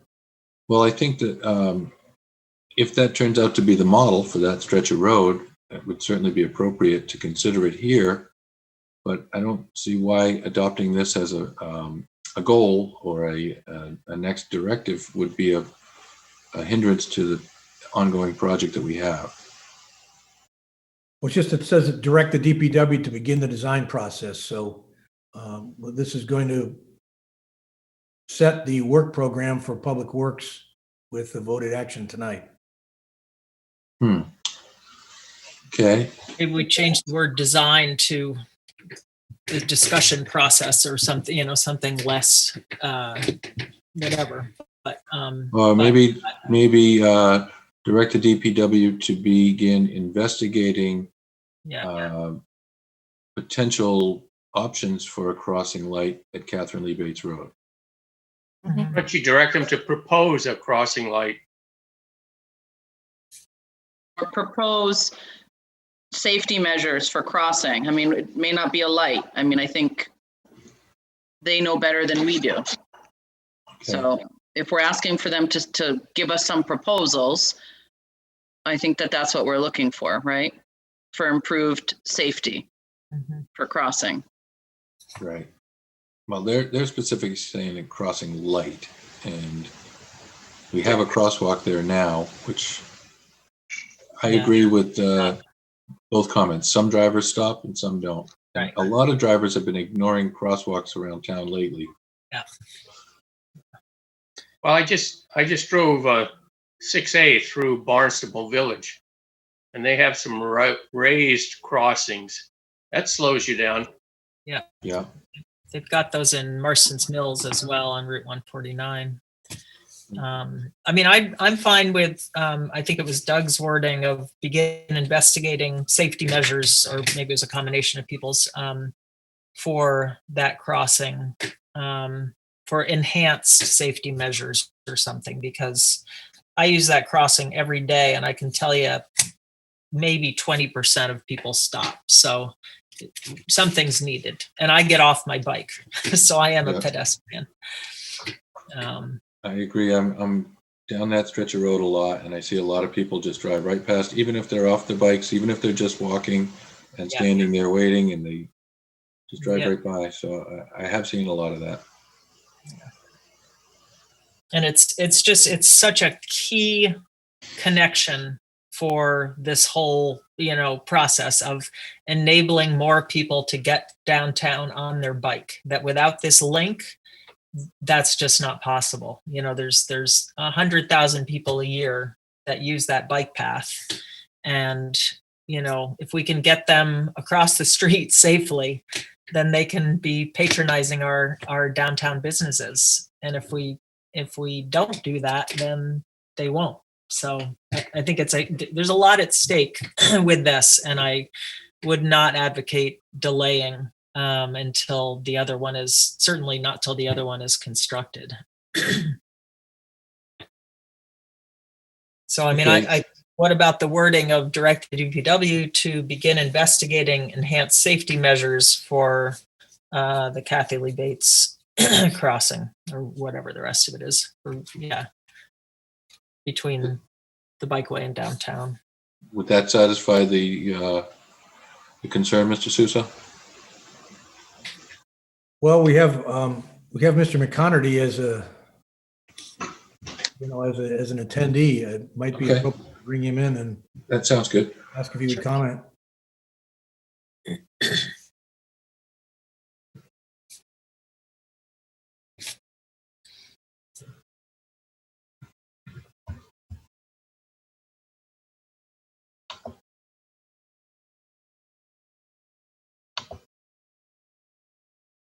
Mr. Chair, Yes. I'm just going to be that time checker to just say we've spent an hour on this. We have a really long agenda. Oh my goodness. So wow, that's true. It's 9:45 and there's still a whole bunch of people that are still waiting to present. Right. So Okay. Not as quick as I was hoping we would be. Thank you. this is how it goes. It happens. Yep. Okay. So is Mr. McConerty on? Yes, good evening. Mr. McConerty, what do you think about our language there? Directed DPW to begin investigating enhanced safety measures at Catherine Lee Bates Road. Yeah, just to let the selectmen know and the viewers know that so this number 1 and number 2 here for Catherine Lee Bates Road and this crossing at Catherine Lee Bates, Public Works and myself, we've been working with the Bikeways chair, Scott Lindell, and also with their liaison on doing these projects. So if you don't mind, I'm going to do 2 then 1. I'm going to try to make this quick. So we've met on site a couple of times now, and we've talked about how we're going to make the project going across the pond to have that work. And we're in agreement that we're going to do the work at the pond. And then from the pond, we're going to create a separate project that's going to run from the pond all the way up to Palmer Ave, and it's going to include the crossing at Palmer Ave. I would prefer if we make it all one project. We can separate an item out, but I'd prefer to do it as one project and not piecemeal things together. This is not something that Public Works, we can look at this area, but this is not something we have funding for right now. So this would have to be funded. It's Mass DOT, would have to get surveys. It's not a town project, so it's not something we can do in-house to go out and pave or survey something. This is a full process to go through the Mass DOT, so it's going to need full funding for it. But I've already been working with Scott Lindell on these 2 items here, and it was to create a wide multi-purpose path to get from the pond down to the intersection, and then to cross the intersection to the other side of the street. And the goal is if we receive another round of funding from Chapter 90, there was a possibility we might be able to look into that to use some of those funds to be able to get the design process rolling on this. That was the goal. That's what we've been talking up to this point. Okay, so you're saying this is already in the works. We're working towards it. We haven't heard anything about Chapter 90 for 2021 yet, and our funds are already being used on other projects for the Chapter 90. But if we do get another allotment, we're looking at the possibility of using a piece of it to begin that project from the pond out to Palmer Ave and then cross Palmer Ave. And it'll be one entire project that will be possibility of a multi-purpose path and a crossing at Palmer Ave. Okay. And the crossing at Gifford Street where the park is, we've learned a lot from Mass DOT about this Hawk system that we're looking at installing. And as town manager Julian had said, is that you really need, especially in an intersection like that, you need to have a stop process. You don't want a warning signal. You need a process where vehicles will stop, a full red system of vehicles will stop people wanting to cross the street. Okay. Well, So it can be included. I think we're already working on it, so it can be included. But at this time, we just don't have funding to start it at this time. okay. I guess the idea is to just make sure it's on the radar and that it's something that's, not just not happening at all. So what is the process? So is there anything that either the select board needs to do or the DPW needs to do in terms of getting funding? Would it all be state funding, or can the design part be budgeted by the town? Like by town meeting? If you don't mind. Yeah, go ahead. So what we're looking to do is if we get another round of Chapter 90 funded, the possibility of maybe using some funds for that to look at the design of it. The other option is to go in November to put an item on our transportation services line item for a town meeting. Mm-hmm. Okay. Well, so would that mean that we would need to take action today to make the town meeting thing happen, or are you already taking that initiative? I'm not sure where we're at. So we're trying to move forward to see if the funding comes from the state with the Chapter 90 funds. Okay. That comes through. If we don't find that comes through by August, when the town meeting warrant is due, then we'll look at the option of maybe putting that in as a warrant under our transportation services as a warrant. Okay. I mean, there's still a lot of process to work with the town manager and the finance director on it, but we can look at that. Okay. So how do you want to handle that? Do you want to just move on? Do you want to approve these so that your support is kind of behind them, or I'm not sure what you want to do with these? Well, I'd like to keep it as a goal. I don't want to cause problems for DPW and make a double layer of work, but it sounds like keeping it as an idea is still it's a good idea. It's already under consideration. If it's an idea that you guys are bringing forward as well, that just enhances the support for it. Comments from the board on whether to keep these in now or take them out, please.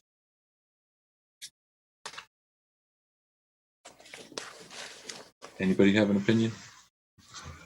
Yes, I think we just, if I may, I don't know if you can see me or not. I got you. Okay, I think we just heard from our DPW director, and I think he made it pretty clear what they're working on. So I think, Peter can continue to update us, on where this process is at, recognizing the importance of it. Okay.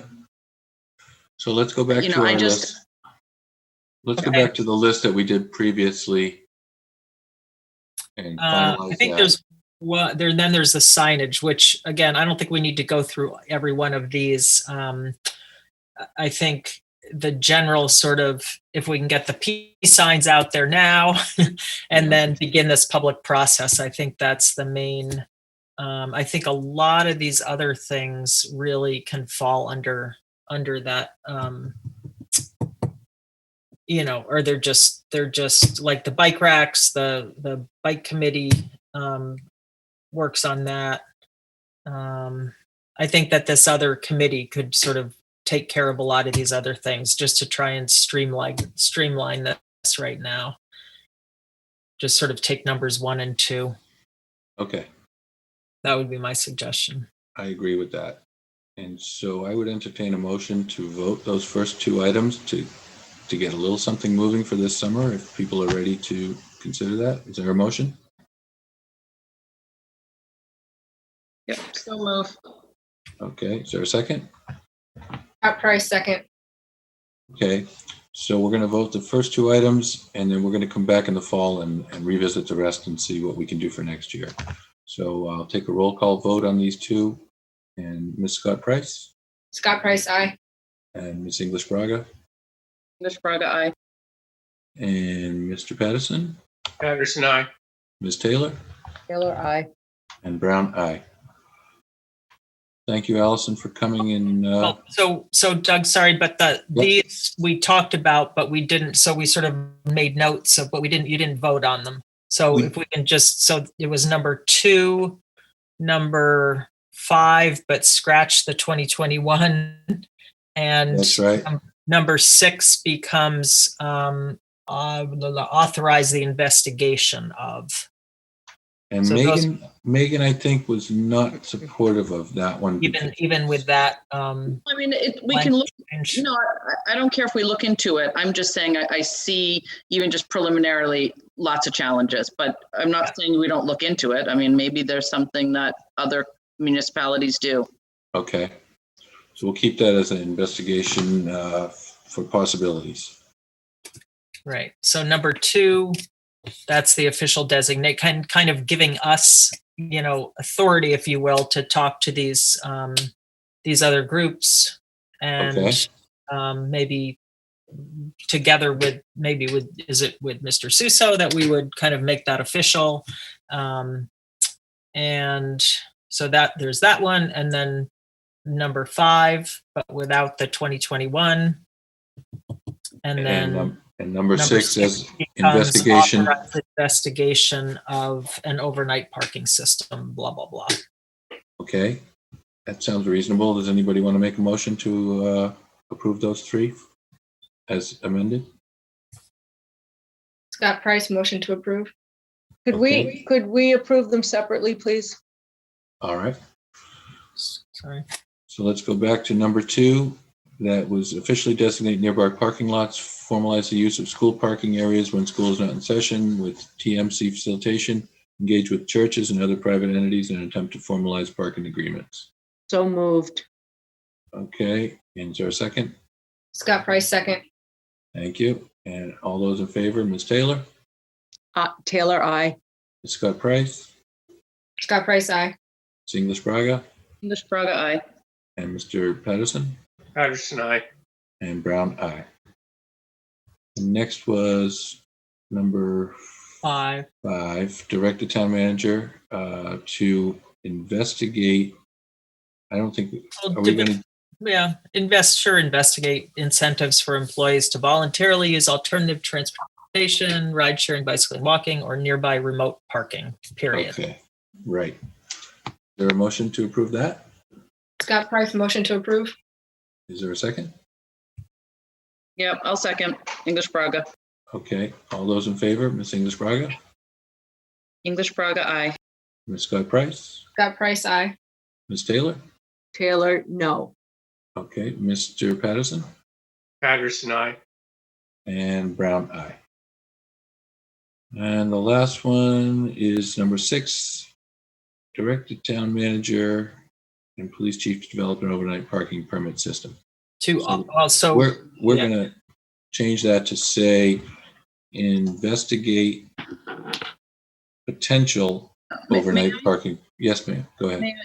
Honestly, I think that if Transportation Management Committee really feels strongly about this, I would like to maybe see you guys do a little bit more digging on this issue. I just think we've asked our police chief, our town manager. It's a lot. This is a little bit novel. Maybe somebody in your committee, maybe this came up because they've seen it somewhere. I'm not sure.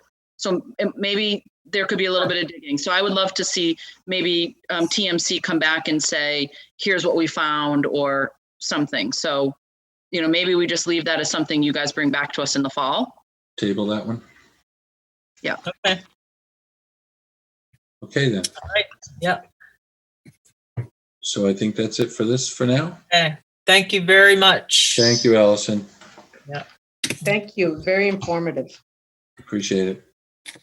Thanks. Thank you. I'm going to stop sharing here. Okay. And I will. Apologies for it's a big item, so sorry it took so long. Let's see here now. I'm a little lost. Back to Senior Center. Okay, thank you. Report on Senior Center programming and possibly the timing for opening. Mr. Vieira and Jill Bishop. Welcome. Sorry, we took somebody out of turn. I apologize for that. I'm getting a puppy. You should. That's a good idea. Good evening, everybody. I'm Jill Irving Bishop, Director of the Senior Center. And thank you for the opportunity tonight to talk about opening up the Senior Center. We're all eager to open the center and get people in and start to take advantage of the programs and services that we offer.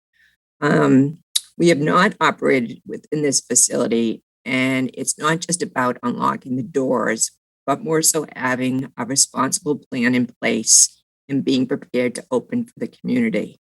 We have to bring some staff back on board and volunteers to help support some new programs such as our kitchen and our fitness room. We have a new enrollment process, and we need to plan and schedule programs for the coming months of July and August. And that's why I'm recommending a soft opening. You all have a document in front of you where I'm recommending that we keep the building closed as we progress through phases of the soft opening as follows. Phase 1 would be June 7th through the 18th. That would allow us to bring in our staff, our volunteers, our instructors, our program group leaders, and we'll go through an orientation, a training, and some small group tours. Phase 2 would be June 21 through July 2nd, and that would allow Falmouth residents age 60 and up for the opportunity to do the early enrollment with us and do a tour of the facility. And we would do that on a scheduled basis by calling the Senior Center. Phase 3 would allow us on June 30th at 10 a.m. to have a ribbon cutting ceremony to officially open this beautiful new Senior Center that would take place outside at the 780 Main Street location. And Phase 4 would allow the Senior Center building to effectively be open as of July 6th, which is just following the holiday weekend. We are excited for this. We can't wait for people to be utilizing the building and to see the facility. But we're also going to ask that people be patient with us as we work to get some of our programs and services up and running as quickly as possible. So we're excited that the restrictions have lifted. We're looking forward to moving forward. And I wanted to propose a responsible plan so that we can kind of achieve this in an organized fashion. And if you have any questions or concerns, I'm here for you, and so is Jim. Yes, Mr. Patterson, and then Ms. Taylor. Just want to make sure that this is like all municipal buildings. People are going to be required to wear masks. Okay. Yes, as long as there is a mandate with the town, yes, masks will be required. And Nancy? I think your rollout plan looks fabulous, Jill. I think it's really smart to take it in steps. And I know that your goal is to make sure that it opens smoothly, well-staffed, and safely. So thank you for that. Well done. Yes, Ms. Anjali. I also wanted to comment that I think this is a great rollout plan. And I've seen the Senior Center last year during the captain's assessment, and I was so impressed at that amazing building, and I can't wait for people to actually be able to use it. I agree. Can't wait to show it to you. I know everyone's anxious to get in there. Yes, Megan? Oh, you're still muted. I just wanted to, echo those sentiments, but also to say, for those out there, just a reminder that opening up of the Senior Center, we're just talking about the building and the programming. This, things were going on throughout COVID. A lot was going on. So yes, we're moving to that next step where we're, trying to get bodies into this beautiful building that we took so long and planned so hard for. But I don't want anyone out there to not, recognize all of the work that has been going on through the Senior Center Council on Aging for all of these months. And it really has been significant. It's been a really a life link for a lot of folks. It's how they got their vaccines. It's how they really had needs met when they were cut off from family, which we know impacts seniors, particularly those who are housebound, more significantly. And so I want to just recognize the work that you guys have done over these many months, and that this is just kind of that next iteration of what you've already been doing. So thank you. And I'm glad you said that, Megan. Those are great, kind words. And we can't say it enough to let the community know we did keep working. There's so many things the staff kept doing. And, with the shifting of the mandates, and then all of a sudden we needed to get the volunteers in and the extra staff and the programs lined up. It takes a little bit of time. And so I truly appreciate that. And the amount of bags we delivered to seniors that we picked up and delivered was 6,400 bags of groceries during COVID. So That's pretty impressive. Amazing. Thank you. Very impressive. Well, I'm looking forward to it.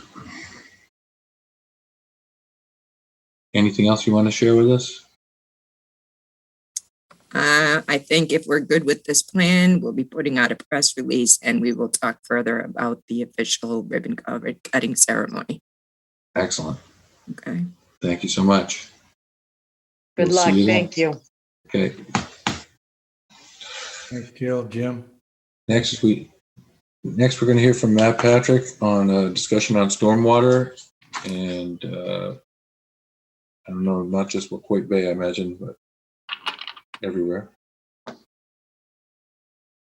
Mr. Chairman, may I be excused for a moment for a biological break? Yes, ma'am. Thank you. Okay.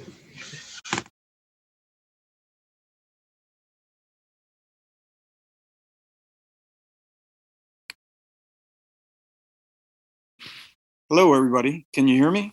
Hey, Matt. We can. Yes. Do you want me to wait before for a little bit till Anjali gets back? Well, I didn't ask. I think you can go ahead, Matt. You've waited long enough. All right, great. First of all, I just want to, for the record, introduce myself. I'm Matt Patrick, President of the Citizens for the Protection of Wacoit Bay. Just as a reminder, that's the organization that saved Washburn Island and the Quashnet River Valley from development. And we've had a sudden revival out here, and we're trying to get some more projects done. I'm going to be brief. I had, a very extensive presentation that I was going to give you, but hopefully you all did your homework and read it. Yeah. And I'm sure you did. And I'll just summarize briefly what we're hoping to do. Some of you, I'm sure, are aware of what outfalls are, and I hope Peter is still with Peter McConerty. I hope he's still listening in. I've had discussions with him as well as Eric Turkington. But in my research of these, I have some really good news that we should all be proud of. We have some of the highest rated waters in the Commonwealth. The Commonwealth has designated the Quashnet River, Wacoit Bay, the Childs River, and Red Brook River with their highest designation for quality and also protection. These are, and I'm just going to read this from the CMR. Class SA and A, SA is marine water and A is just fresh water. These waters are designated as an excellent habitat for fish, other aquatic life, and wildlife, including for the reproduction, migration, growth, and other critical functions, and for the primary and secondary contact recreation. In certain waters, excellent habitat for fish, other aquatic life, and wildlife may be included, but is not limited to seagrass. These waters shall be suitable for shellfish harvesting without depuration. These waters shall have excellent aesthetic value. So this is something I didn't even realize, that we had this level of protection for these rivers and Waquoit Bay. And we should recognize the value of these to our economy, our touristic economy. People don't come here for the traffic. They don't come here because rentals are cheap. They come here to enjoy the beaches, our rivers, our bays, and our forests. You all know that, and I'm not telling you anything new. The sad thing is that, we have a plan, a stormwater plan, we call it Stormwater Management Plan, SWMP. We have one here in town. All towns have to have them. And these outfalls on the Quashnet River and Martin Road and the Childs River and Barrows Road are not even on them. Okay, it's not in the plan. And we do have one of the outfalls that was on the Carrot Shop intersection with the Childs River. I've talked to Peter and his gang, and we've managed to put that on the agenda to be addressed. Now, I hope you've all learned how bad road runoff is for our ecology, for our fish and for shellfish and everything else. There's all kinds of chemicals from cars, combustion engines, and the rubber from the tires and the heavy metals. I don't know where that comes from, but it's not great stuff to be putting in in these beautiful resources that we have. And I want to mention too that the fact that hopefully you all know what our bays are. They're actually estuaries. These I've learned this through my years working on these issues from scientists, that these are actually the nurseries for the small fish and shellfish. They need a protected area that's mixed with salt water and fresh water to grow and develop before they can head out to open water.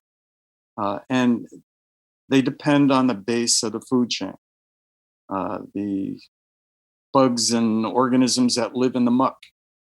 And if you talk to our scientists further, you'll find that they measure the quality or the health of our bays by the number of organisms that live in that muck. And it's not good. That population has been declining. So a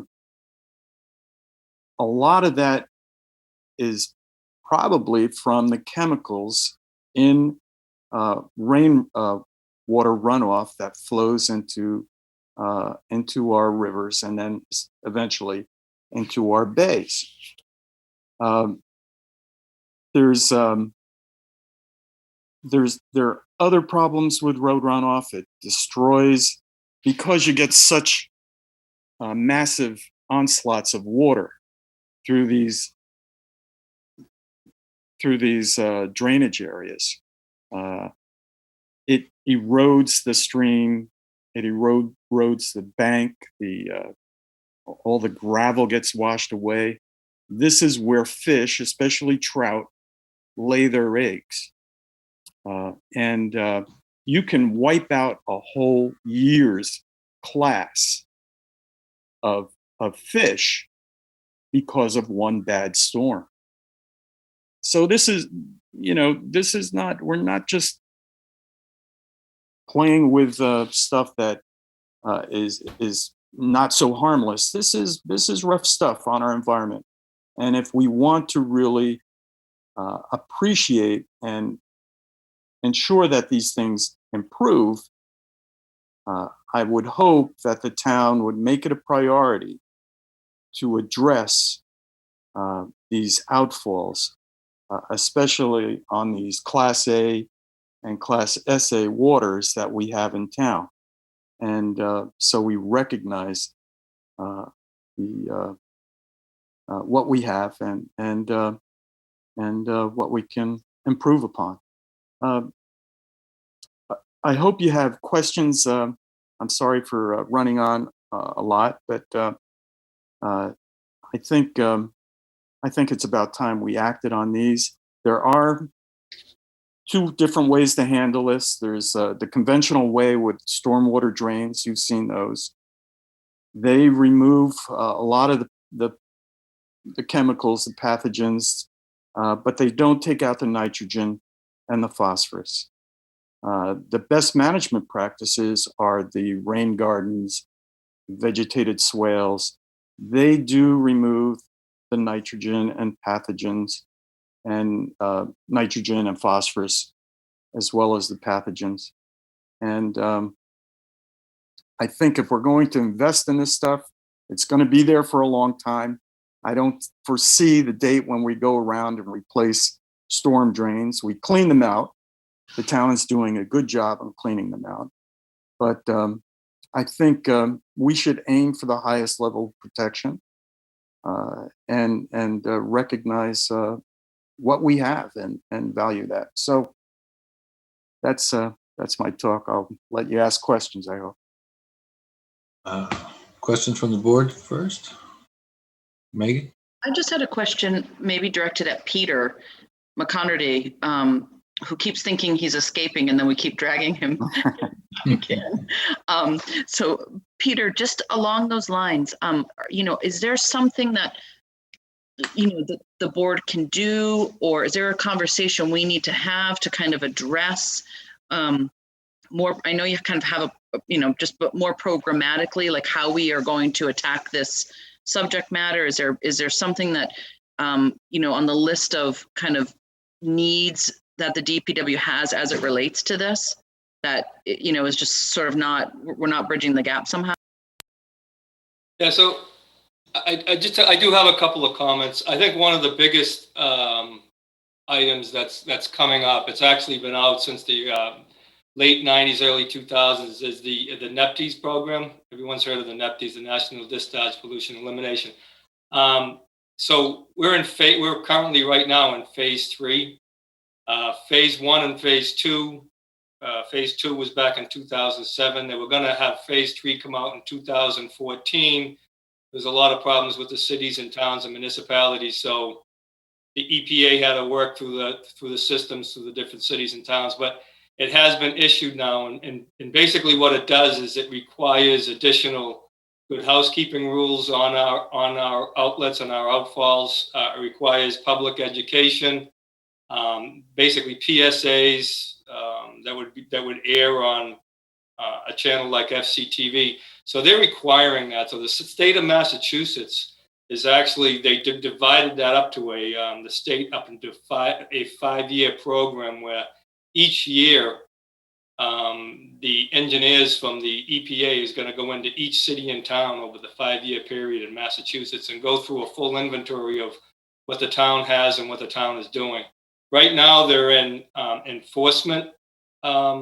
They're in enforcement mode going through the towns. They're not in the fine mode yet, but they're in enforcement.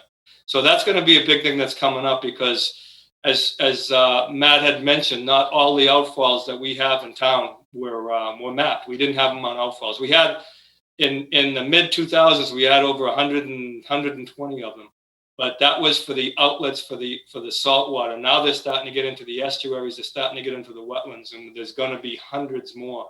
So we have hundreds and hundreds of outfalls throughout town.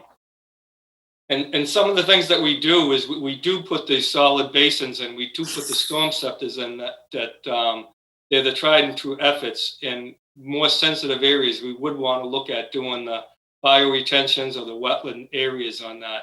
It's just when those are built, they work great until they need to be cleaned because once again, everything that's washing down the street, the sediment and the metals or what have you, they clogged them up after several years, so they need to be cleaned out. So if we're going to do those areas and those biotensions and those wetland areas, we'd be looking for the most sensitive areas. As Matt mentioned, the areas that were quite. And actually, I think that's what we're looking at doing just outside of the new culvert that's going in on Carrot Shop Road. So we are looking at those areas. For funding, it becomes a challenge for Public Works under funding because we have so many areas. We have pages and pages and pages of areas that could flood it out that we need to address. So we try to do the more sensitive ones first. But the cost of hiring contractors that do that it's exorbitant. It's a lot of money. So what we try to do is we try to schedule the work in-house so we can fit them in throughout the year. So we buy the structures, we buy the equipment, and we install it.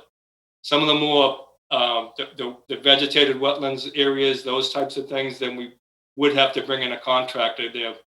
They're more skilled at doing that type of work. But for some of the areas that Matt had mentioned, we'd try to do the basins. We have a couple of typical areas that we look at. Matt mentioned Barrows Road is one of them. Martin Road is one of them. One thing that we can do is the road, so if anyone's ever taken a trip down to those areas, it's all downhill until it gets to the low point, and then it goes out. And by that time, it's too late. So one of the things that we've been working on over the years is we try to put interceptor basins in up the road. So every 300 feet, you put interceptors in the roadway to catch the water before it gets down to that low point. So then you're only dealing with the water in the low point area. And then you just have that area to address with the either it be Barrows Road or Martin Road or what have you. We are working on those areas, but it's a large project, and I think the town's going to see, we're going to see in the years ahead, and not too far in the distant future, the EPA and the NEPTES is really going to come down on all the cities and towns around the country, but in Massachusetts, to make sure that we're taking care of some of these areas and we're doing testing in these areas. We're finding the worst outlets and the outfalls that are going into these waterways. So those are the ones that we're going to be targeting first. Anjali, go ahead. Question for Peter and or Matt. Hi, Matt. Nice to see you. Good to see you, Anjali. So Peter, you mentioned that there's obviously a large cost to maintaining some of these sites. I'm wondering, with the EPA coming down on these restrictions, are there potentially grants that we can apply for either through the town or through maybe the, I don't know, one of the other committees or something that we could apply for to help manage that cost? Yeah, there are grants out there. Grants can be very encompassing and challenging too. It's a lot of work for the grants to get the grant process. I think what we'd be looking at, if it was grants, we'd be looking at grants for the design and the construction. For the maintenance, I think it's going to have to be a program in town to be able to just have a funding source to be able to go out and clean out these wetlands and restructure them and replant them when needed. But I think for the grant programs, it'd be more for the design and the construction. But we've done it both ways. Grants can be very daunting and a lot of work. We've done some of them through the, we've used the NRCA over in Hyannis and the federal agencies that do that type of work. And what we've found with a lot of these grants is they will take care of the first flush, right? They'll take care of the first 15 minutes or a half hour of water. That's what they're looking for, because that's when you have dry seasons. The first 15 minutes or the first 30 minutes, that first flush is that holds all the contaminants and all the metals from the vehicles and what have you. So they're looking to capture that.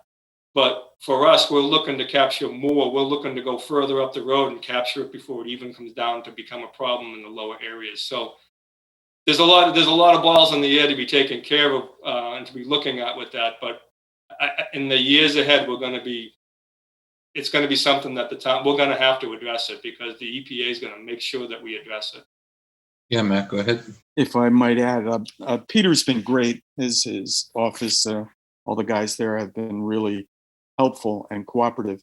And Peter, there is a program, I think that's what you mentioned, the initials for the Barnstable County Conservation District. Yeah. has a funding program that we might be able to apply for. I've talked to Eric Turkington at the CWNP about getting in line for this. He's supportive. I think there are some issues that have come up even after funding. I think there's going to be funding out there because the infrastructure bill will eventually pass. That money will be coming back to the states and then the cities and towns. But one of the things that we should, if this board, the Board of Selectmen, which is, I'm sorry if I'm saying that wrong now, the Board of Select Persons, you are also the DPW board. You set policy for the DPW board. If you make this a policy to address these ecological hazards, nightmares to our environment, then that will be a strong message for the rest of the town. I've heard that permitting is a problem, I just think the Concom should they should want this to happen. I'm sure they would want this to happen if it was explained to them. But we shouldn't have issues. We shouldn't have holdups in permitting. And I think the Board of Selectmen making this a policy to address these really damaging outfalls would go a long way in the town to getting everybody on the same page. Yes, Megan? I was just going to propose a sort of a way to kind of move, forward on this, is that maybe we, again, get a little bit of, not tonight, but some further input around this idea that Peter was saying of kind of having that program in place, what we do to sort of think about how we can expand that and support it and talk about whether or not we need to, it comes down to a funding source, I think is what Peter is really talking about. And so maybe have some further conversations about that, at a later date about, how do we look at, what are the numbers, what exactly are we talking about, and get some of that information to look at as a board to maybe make some further decisions down the road. Well, I'd like to see, go ahead, Sam. I'd like to see a priority list. What's the sequence that we should be addressing these various outfalls, just based on the level of pollution, but also the sensitivity of the water bodies and resources they're flowing into. Well, I think that list is already in place, isn't it, Peter? We do have a running list. As far as sensitivity, we know the projects. As far as categorizing them, putting them in order for first, second, third, that's something, we have the information, we can put that together. I think some of the projects that have been going on in town, Betsy's working on the Coonamessett, and they're working on some of the projects that have been going on in town has brought this more to the forefront, which is a good thing. And if we can piggyback on some of those projects when they're under construction and do our work with it, so as Matt said, the permitting will already be done, and we can jump in with the contractor on some of these projects to get it done, then it'll be easier for us. But we have the information. We're always out collecting, and we just have to prioritize it. Matt, go ahead. Yeah, I want to hit home on the Wacoit Bay rivers and Wacoit Bay. I was totally unaware of this designation. I didn't realize that we had such a high rating from the state. If you read this law, this is something we have to do. We're polluting the water by letting this happen. So I would suggest that these jump to the front of the line right away. There are no other waters. I checked. I looked for the Coonamessett. The Coonamessett isn't on there. It's not designated A. The other bays are not designated SA. That's the highest rating. And also, where the laws are more stringent. They even have laws for part of that requirement is levels of oxygen, smell, odor, taste. These are very pH, bacteria, oil, grease, taste, temperature. So these are pretty high levels of requirements that the state is telling us we need to provide these waters because they are so ecologically important. Okay, these are not. This is where you get fish runs. This is where you have historic runs of trout, herring, eels that are still there. A lot of you know about the Quashnet River, and I'm sorry I'm running on, but I'm gonna make this one point and then I'll be quiet. You know that the Quashnet River has been undergoing restoration for about 40 years since I lived here, 40 or 50 years. And at first we thought that the native fish, the native trout had been killed off. We didn't think they survived all the years of degradation of that river. Well, you know what? It turns out they were hiding up in the headwaters and they came down when the river was restored. They're restoring themselves. The Division of Fish and Wildlife just stopped stocking all the brown trout, which are from Europe, and our native fish, our native salter brook trout, have come back down, and they are getting to historically large sizes that they saw back in the 1800s. And people like Daniel Webster, Grover Cleveland, would come here to fish for these trout.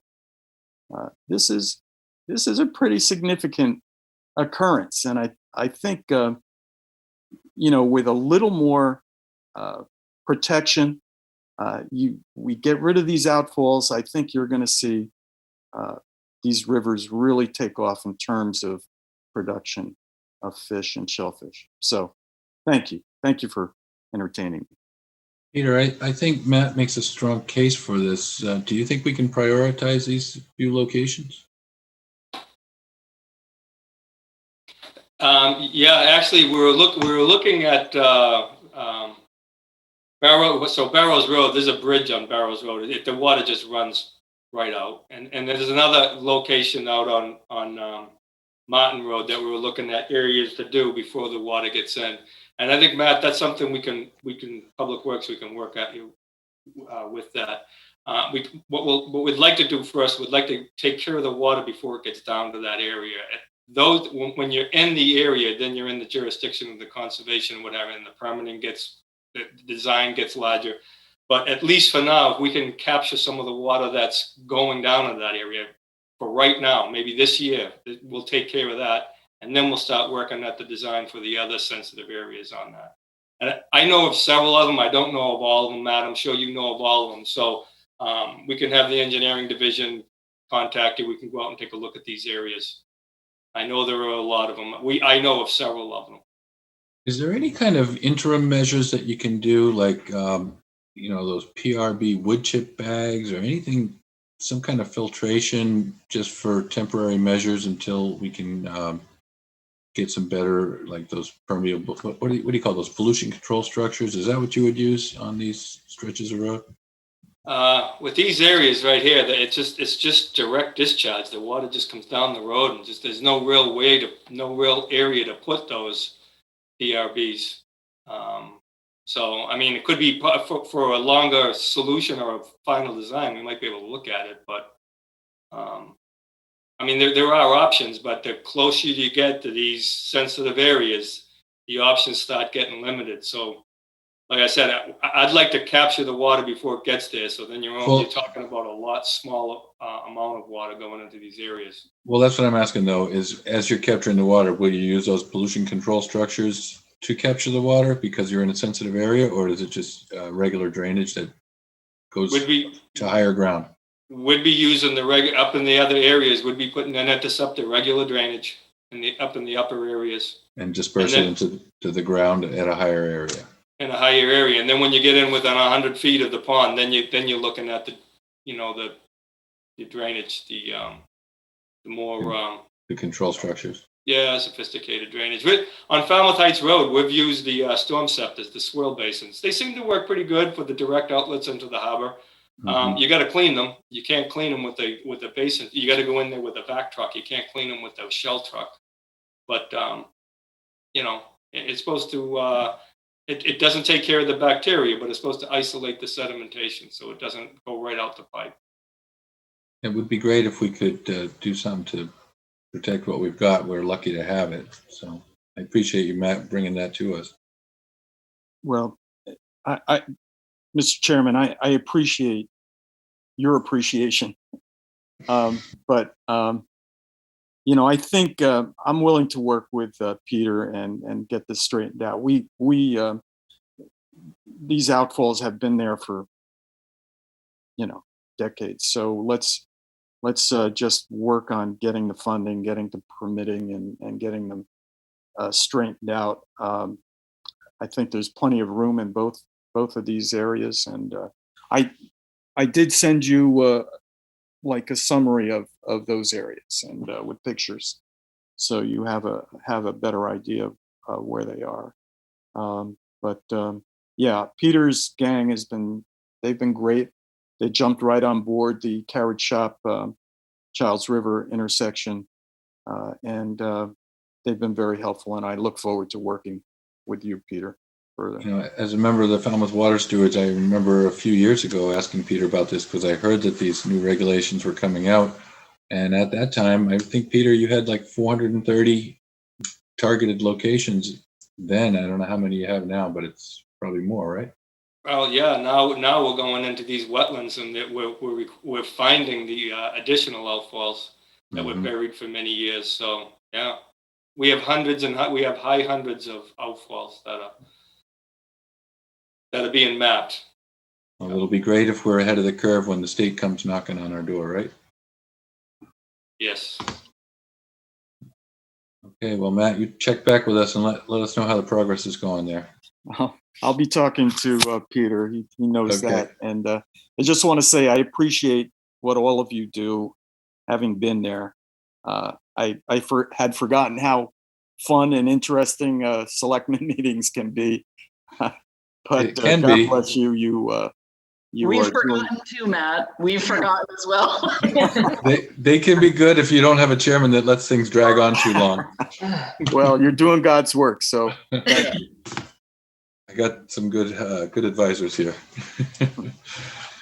All right. Okay, thank you, Matt. Have a good evening. Thanks, Matt. Thank you. Thanks, Peter. Review suggestion to send a follow-up letter to Mass DOT regarding truck weight regulations and existing sight lines on Woods Hole Road. And this came up as a request from residents in Woods Hole who've been observing the inability of heavily loaded trucks to be able to stop at school bus crossings. And it's been a problem for a while, but with the increased traffic, it's more noticeable.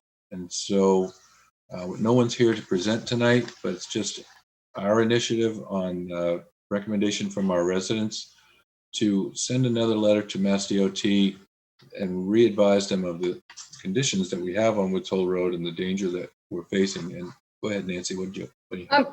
Can I just ask a quick question? Yeah. Would this letter be only for truck weight regulation for Woods Hole Road? Why wouldn't we include other state highways? Well, we could, but we don't want them to get sidetracked and just say, okay, yeah, all roads are dangerous. I mean, we've got a specific problem because we get this huge volume of trucks that are cruising down Woods Hole Road. But I could say the same thing about East Falmouth Highway. I've been paying attention to this more and more since it's come up. And it isn't just Woods Hole Road. It's Palmer Ave. If you ever come down Palmer Ave and there are trucks, and I agree with the trucks and the buses piece, absolutely. But I think it's short-sighted to only do, talk about Woods Hole Road.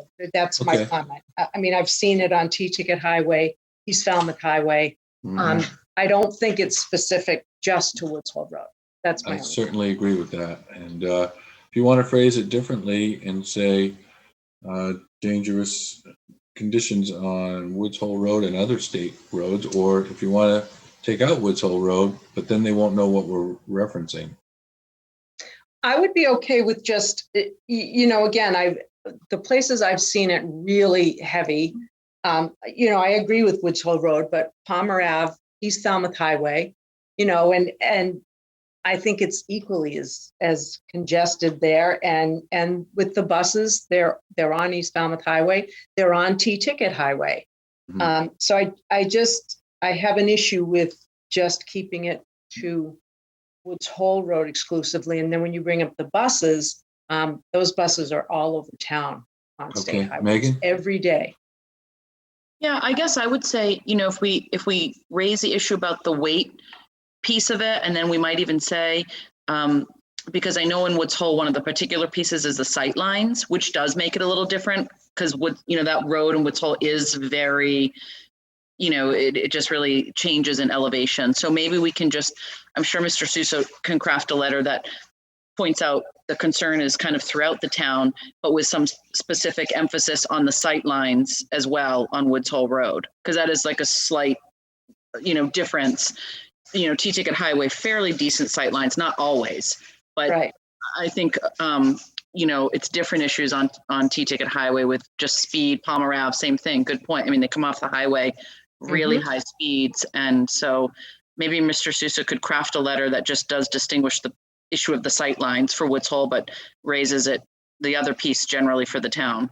Maybe state roads. Maybe the way to word it would be that this came up as a result of an incident on Woods Hole Road, and we have concerns about that area as well as Palmer Ave and East Falmouth Highway and other state roads in our area, and we were wondering about how this is being addressed in the safety oversight, something like that. Any other suggestions from the board how to phrase it?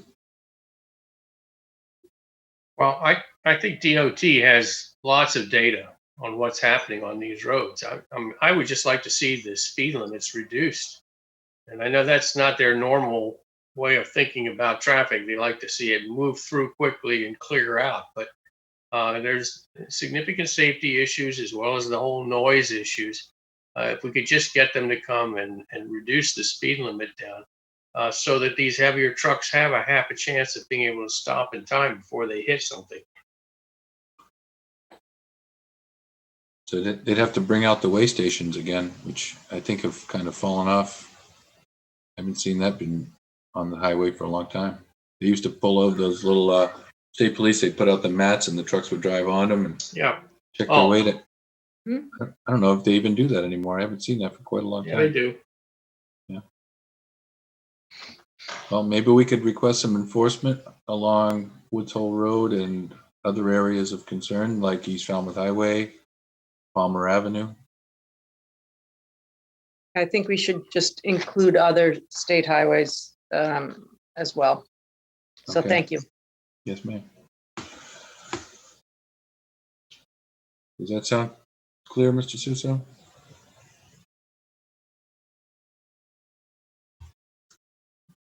I'm happy to take a run at that. I think I've got it. Thank you. Okay. Next is consideration, that's the transportation. We need to have the board vote on that, Mr. Chairman, or just consensus? Okay to proceed? I would entertain a motion to vote on that. So moved. Okay. Patterson. Sorry. Okay. Sorry. All in favor, Ms. Taylor? Taylor, aye. Ms. Scott Price? Scott Price, aye.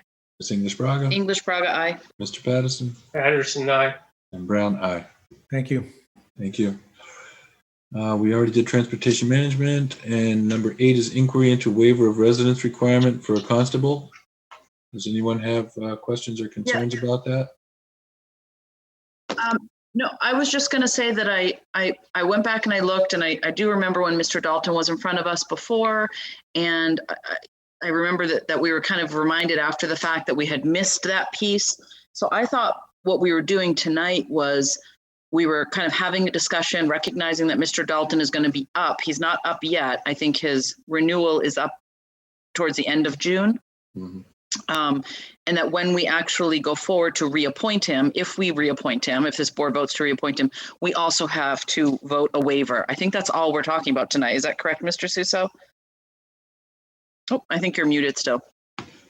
That's correct. As to whether the board would desire to issue a waiver in that situation. Okay. I mean, I'll just say that Bill Dalton has been a constable for many, many years in the town of Falmouth. And he also takes appointments, I think, out of Barnstable, but I don't think we've ever received any complaints about him, which is not always the case for all constables. And I think, you know, I personally wouldn't have a problem issuing a waiver. I think that we might not even have, I don't know if we're going to have an open spot this year for constables. I think, to me, it comes up if there's like a competition between somebody who's in Falmouth and somebody who's not from Falmouth. But I don't know that that's what will, if it were just Mr. Dalton on his own, I don't really have an issue with the waiver in his situation. He's been doing it for a long time, and I think we missed that piece the last time around and had to do it after the fact. I agree. And the fact that he's already serving and has been doing a good job apparently, and it's our own mistake on the first run. So I would be willing to entertain the waiver of presidency.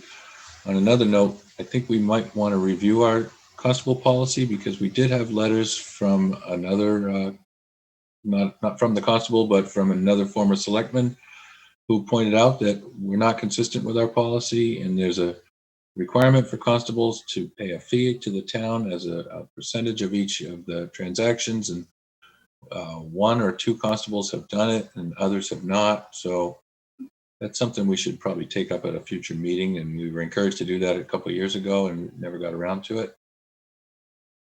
So I agree. I would recommend we revisit that and decide whether or not the fee is even appropriate or needed, and if it is, then it should be applied equally to all constables. Great. Maybe, Megan, you could remind us exactly the services that constables provide. Sure. So constables, and it's actually changed a little bit with the police reform bill. There were some changes made to some of the requirements and some of the things that they can do. But, you know, in general, on a day-to-day basis, constables are serving, they're process servers. And I know they're going to, you know, disagree. They have more powers than that. But in a practical sense, what they're doing is serving legal paperwork for all different proceedings. And so they really are the ones who give that legal notice so that court proceedings go forward. They also obviously can go forward and take people into custody on a capias for civil actions, you know, for court cases where the court issues a capias to have that individual brought into the court. And so, you know, they really are definitely working within the community, which is, I think, generally why that provision came to be, because they are very much part of, you know, it's really helpful for them to understand the community in which they're working. They are certainly walking into some sensitive situations. So knowing the community, knowing people in the community, I think inures to the benefit of their position, which is, I believe, why that provision was put in place. Hey, anything more on this subject for now? Mr. Suso? Chairman, we would just ask if the board is agreeable to that waiver, that you would vote that determination. So Diane can proceed to. So are we waiving it just so he can apply for reappointment, Julian? Correct. That's what town council has said would need to happen. That in order for him to reapply, he would need to waive that requirement. But it doesn't automatically renew his appointment. He still comes before us for the appointment. Yes. I got you. Okay. I would so move then so that he can reapply, and then we make that decision. Taylor, and Okay. And all those in favor, Ms. Taylor? Taylor, aye. Ms. Scott Price? Scott Price, aye. Ms. English Braga? Aye. Ms. Patterson? Patterson, aye. And Brown, aye. Thank you. So on Committee. this next one, if Mr. Chair, if it would be okay, just given the late hour and that this isn't time sensitive, I would make a motion to continue the committee liaison assignments just to our next meeting, because I do think it requires a little bit of discussion, and I'm just noting that it's a little bit before 11. If this board is amenable, I would make that motion unless anyone is really uncomfortable with that, and I understand if they are. Patterson, second. All those in favor? Ms. Taylor? Taylor, I. Ms. Scott Price? Scott Price, aye. Ms. English Braga? English Braga, aye. Mr. Patterson? Patterson, aye. And Brown, aye. Thank you for that suggestion. I appreciate it. Thank you. As do I. And number 10, vote to affirm Wilting a little bit. Yes.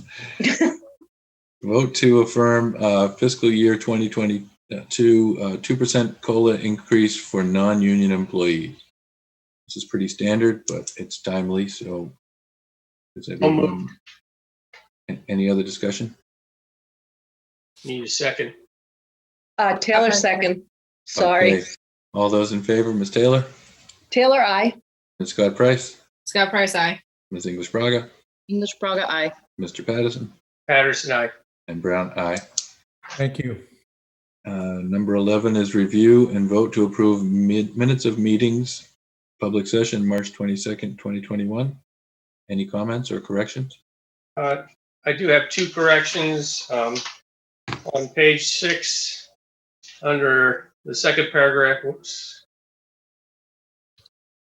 about 3/4 of the way down the page, the paragraph starts with Mr. Brown intended to earmark the amount of increase we have had since adopting. We could, and I would say it should be, allocate additional money to the Affordable Housing Fund. It says scale, but I would use the word allocate. I think that has to do with the additional revenues. And I then think that would reflect the actual intent, yes. yeah. And then on page 7, at the end of number 7, which says Miss Scott Price commented that she is chairing a working group to review revenue, and I would just continue that sentence, revenue options to subsidize the development of affordable housing, because it just stops. It doesn't say what it's all about. That sounds like a good correction. What do you think, Ms. Scott Price? Sound accurate? It does sound accurate. Thanks, Sam. Okay, very You're good. welcome. And with that, I would, with those edits, I would move that we approve and release for public access the minutes of March 22nd, 2021. Taylor, second. Very well. All in favor, Ms. Taylor? Taylor, I. Scott Price? Scott Price, abstain. But I Okay. wasn't there. Ms. English Braga? English Braga, aye. Mr. Patterson? Patterson, aye. And Brown, aye. Thank you for that. And individual select board members' reports. Anybody want to report anything? Can I go really fast? Sure. Okay. 526, we had the Cape Cod mediation training with the Affirmative Action Committee, and this is relevant, Mr. Brown, given the email that was just received. Yeah. 527, I attended a Council on Aging meeting, and we talked all about the opening. Just three more quick things. One is I had an amazing visit with Peter McConaty at the DPW. I've been trying to go around to the different departments, and he was just fabulous. And it was so enlightening, all the things that they do over there. Human Services, we met on 6/1, and they had speakers from HAC, and they were really outlining the housing crisis in Falmouth, and that was a really interesting meeting. Cable Advisory Board, 2 things. They need more members. So I just want to make sure that when we're advertising for openings, that we remember the Cable Advisory. And then moving forward, they're looking for some guidance from the board as to their long-term goals and activities as that committee moves forward. Done. All right. Very good. You've been busy. Well, the Assembly Delegates has done a lot of their regular business, which this week included the implementation of the new dredging rates for next year, and they will increase again the year after. And the Waterways Committee has put forth a lot of new projects, and there is a lot of requests for new projects as well. And their line item request for the budget for the next few years is likely to go up. I think they've already voted it to $150,000 per year.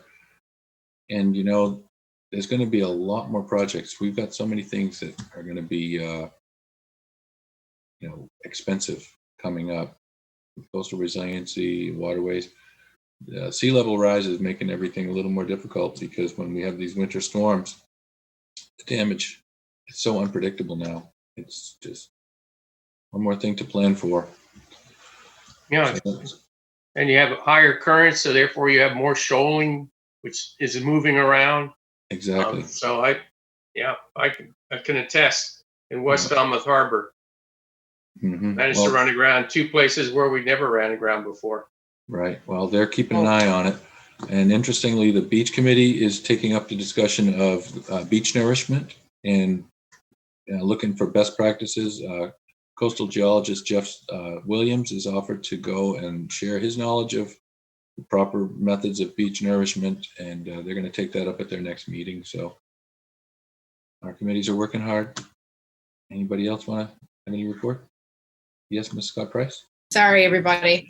The revenue working group that I was chairing prior to being elected to the select board that Sam mentioned earlier from the minutes of that last meeting, that report is now a working document. So it is being circulated. All members of the select board have it, town manager, assistant town manager, and members of that working group will be going to other committees and other groups within town who would be interested in hearing and learning about that document. And I believe it's going to be on our agenda in the coming months for us to discuss. That was a really interesting and well thought out report. So thank you for that.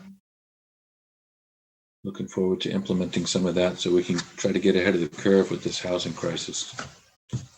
We're way behind. That's for sure. But there's hope. Anywhere near the curve. Yeah. Well, actually, we're not doing too bad. We've got a housing production plan, and we've got all these ideas coming forward. So, I mean, I feel hopeful for, you know, continued progress. Well, it's going to depend on financing. Yes, it is. Very much so. But they've identified a lot of sources that are pretty realistic. And anything else? All right. With that, I would. Yes, Mr. Sousa. Yes, his report. 2 items. Mr. Chair, members of the board.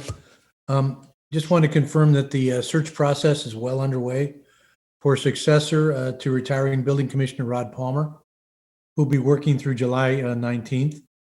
This position was posted on multiple employment websites back on May 14th. We've received a modest response over the past 3 weeks since this posting.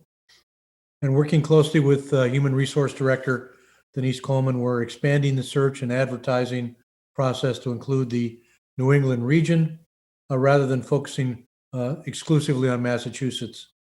We're working with qualified and licensed individuals and exploring options for ensuring continuity during the coming transition period after mid-July. And also the board's next regular business meeting will at this point be an in-person meeting in the select board's meeting room, which we haven't been in for over 15 months. That is set for 7 p.m. on Monday, June 21st, barring any legislative action on the governor's initiative in the meantime. So that concludes my report. Thank you. Thank you. And yes, go ahead, Angela. Sorry, one more thing. Do we have any update on the town diversity officer position? Certainly. Actually, we had a meeting, a Zoom meeting today, reviewing with representatives of the town and the school department. In general, the process that identified candidates that a working group will be interviewing, as well as the anticipated interview questions. So that is well underway, and select person Nancy Taylor has been an important part of that process as well. Nancy may wish to make a few comments on that. It is well underway, and we anticipate the interview process to begin very shortly. Yeah, we had that meeting today. We reviewed questions, Denise and Giovanni Santa created a timeline for when they would be screening applicants, bringing applicants in. So they have it very well under control. The person may not start until late August, early September. That's not unusual for the schools, but they've got it completely under control and very well timelined. Great, thank you. While we're talking about hiring, any luck with the assistant town planner position, Mr. Sousa? Well, we continue to advertise that position. The board may recall, we've actually made offers to either 2 or 3 different candidates over time. Unfortunately, after indicating an interest, all of those candidates declined the opportunity, which has been a frustrating process. But we are in the interview process for the latest round of applicants. So we have not slowed down in our efforts to bring that to closure. And that's been ongoing since the previous incumbent left last year. So I remain guardedly optimistic. We'll have to up the ante, maybe offer him a free puppy. If that would get it done, we're on that team. All right. Thank you. I'll entertain a motion to adjourn. Motion to adjourn. I'll second. Okay. All in favor, Ms. Taylor? Taylor, aye. Ms. Scott Price? Scott Price, aye. Ms. English Braga? Aye. Mr. Patterson? Patterson, aye. And Brown, aye. you, Thank everyone. you all. Night, Thanks for your folks. patience. Good night.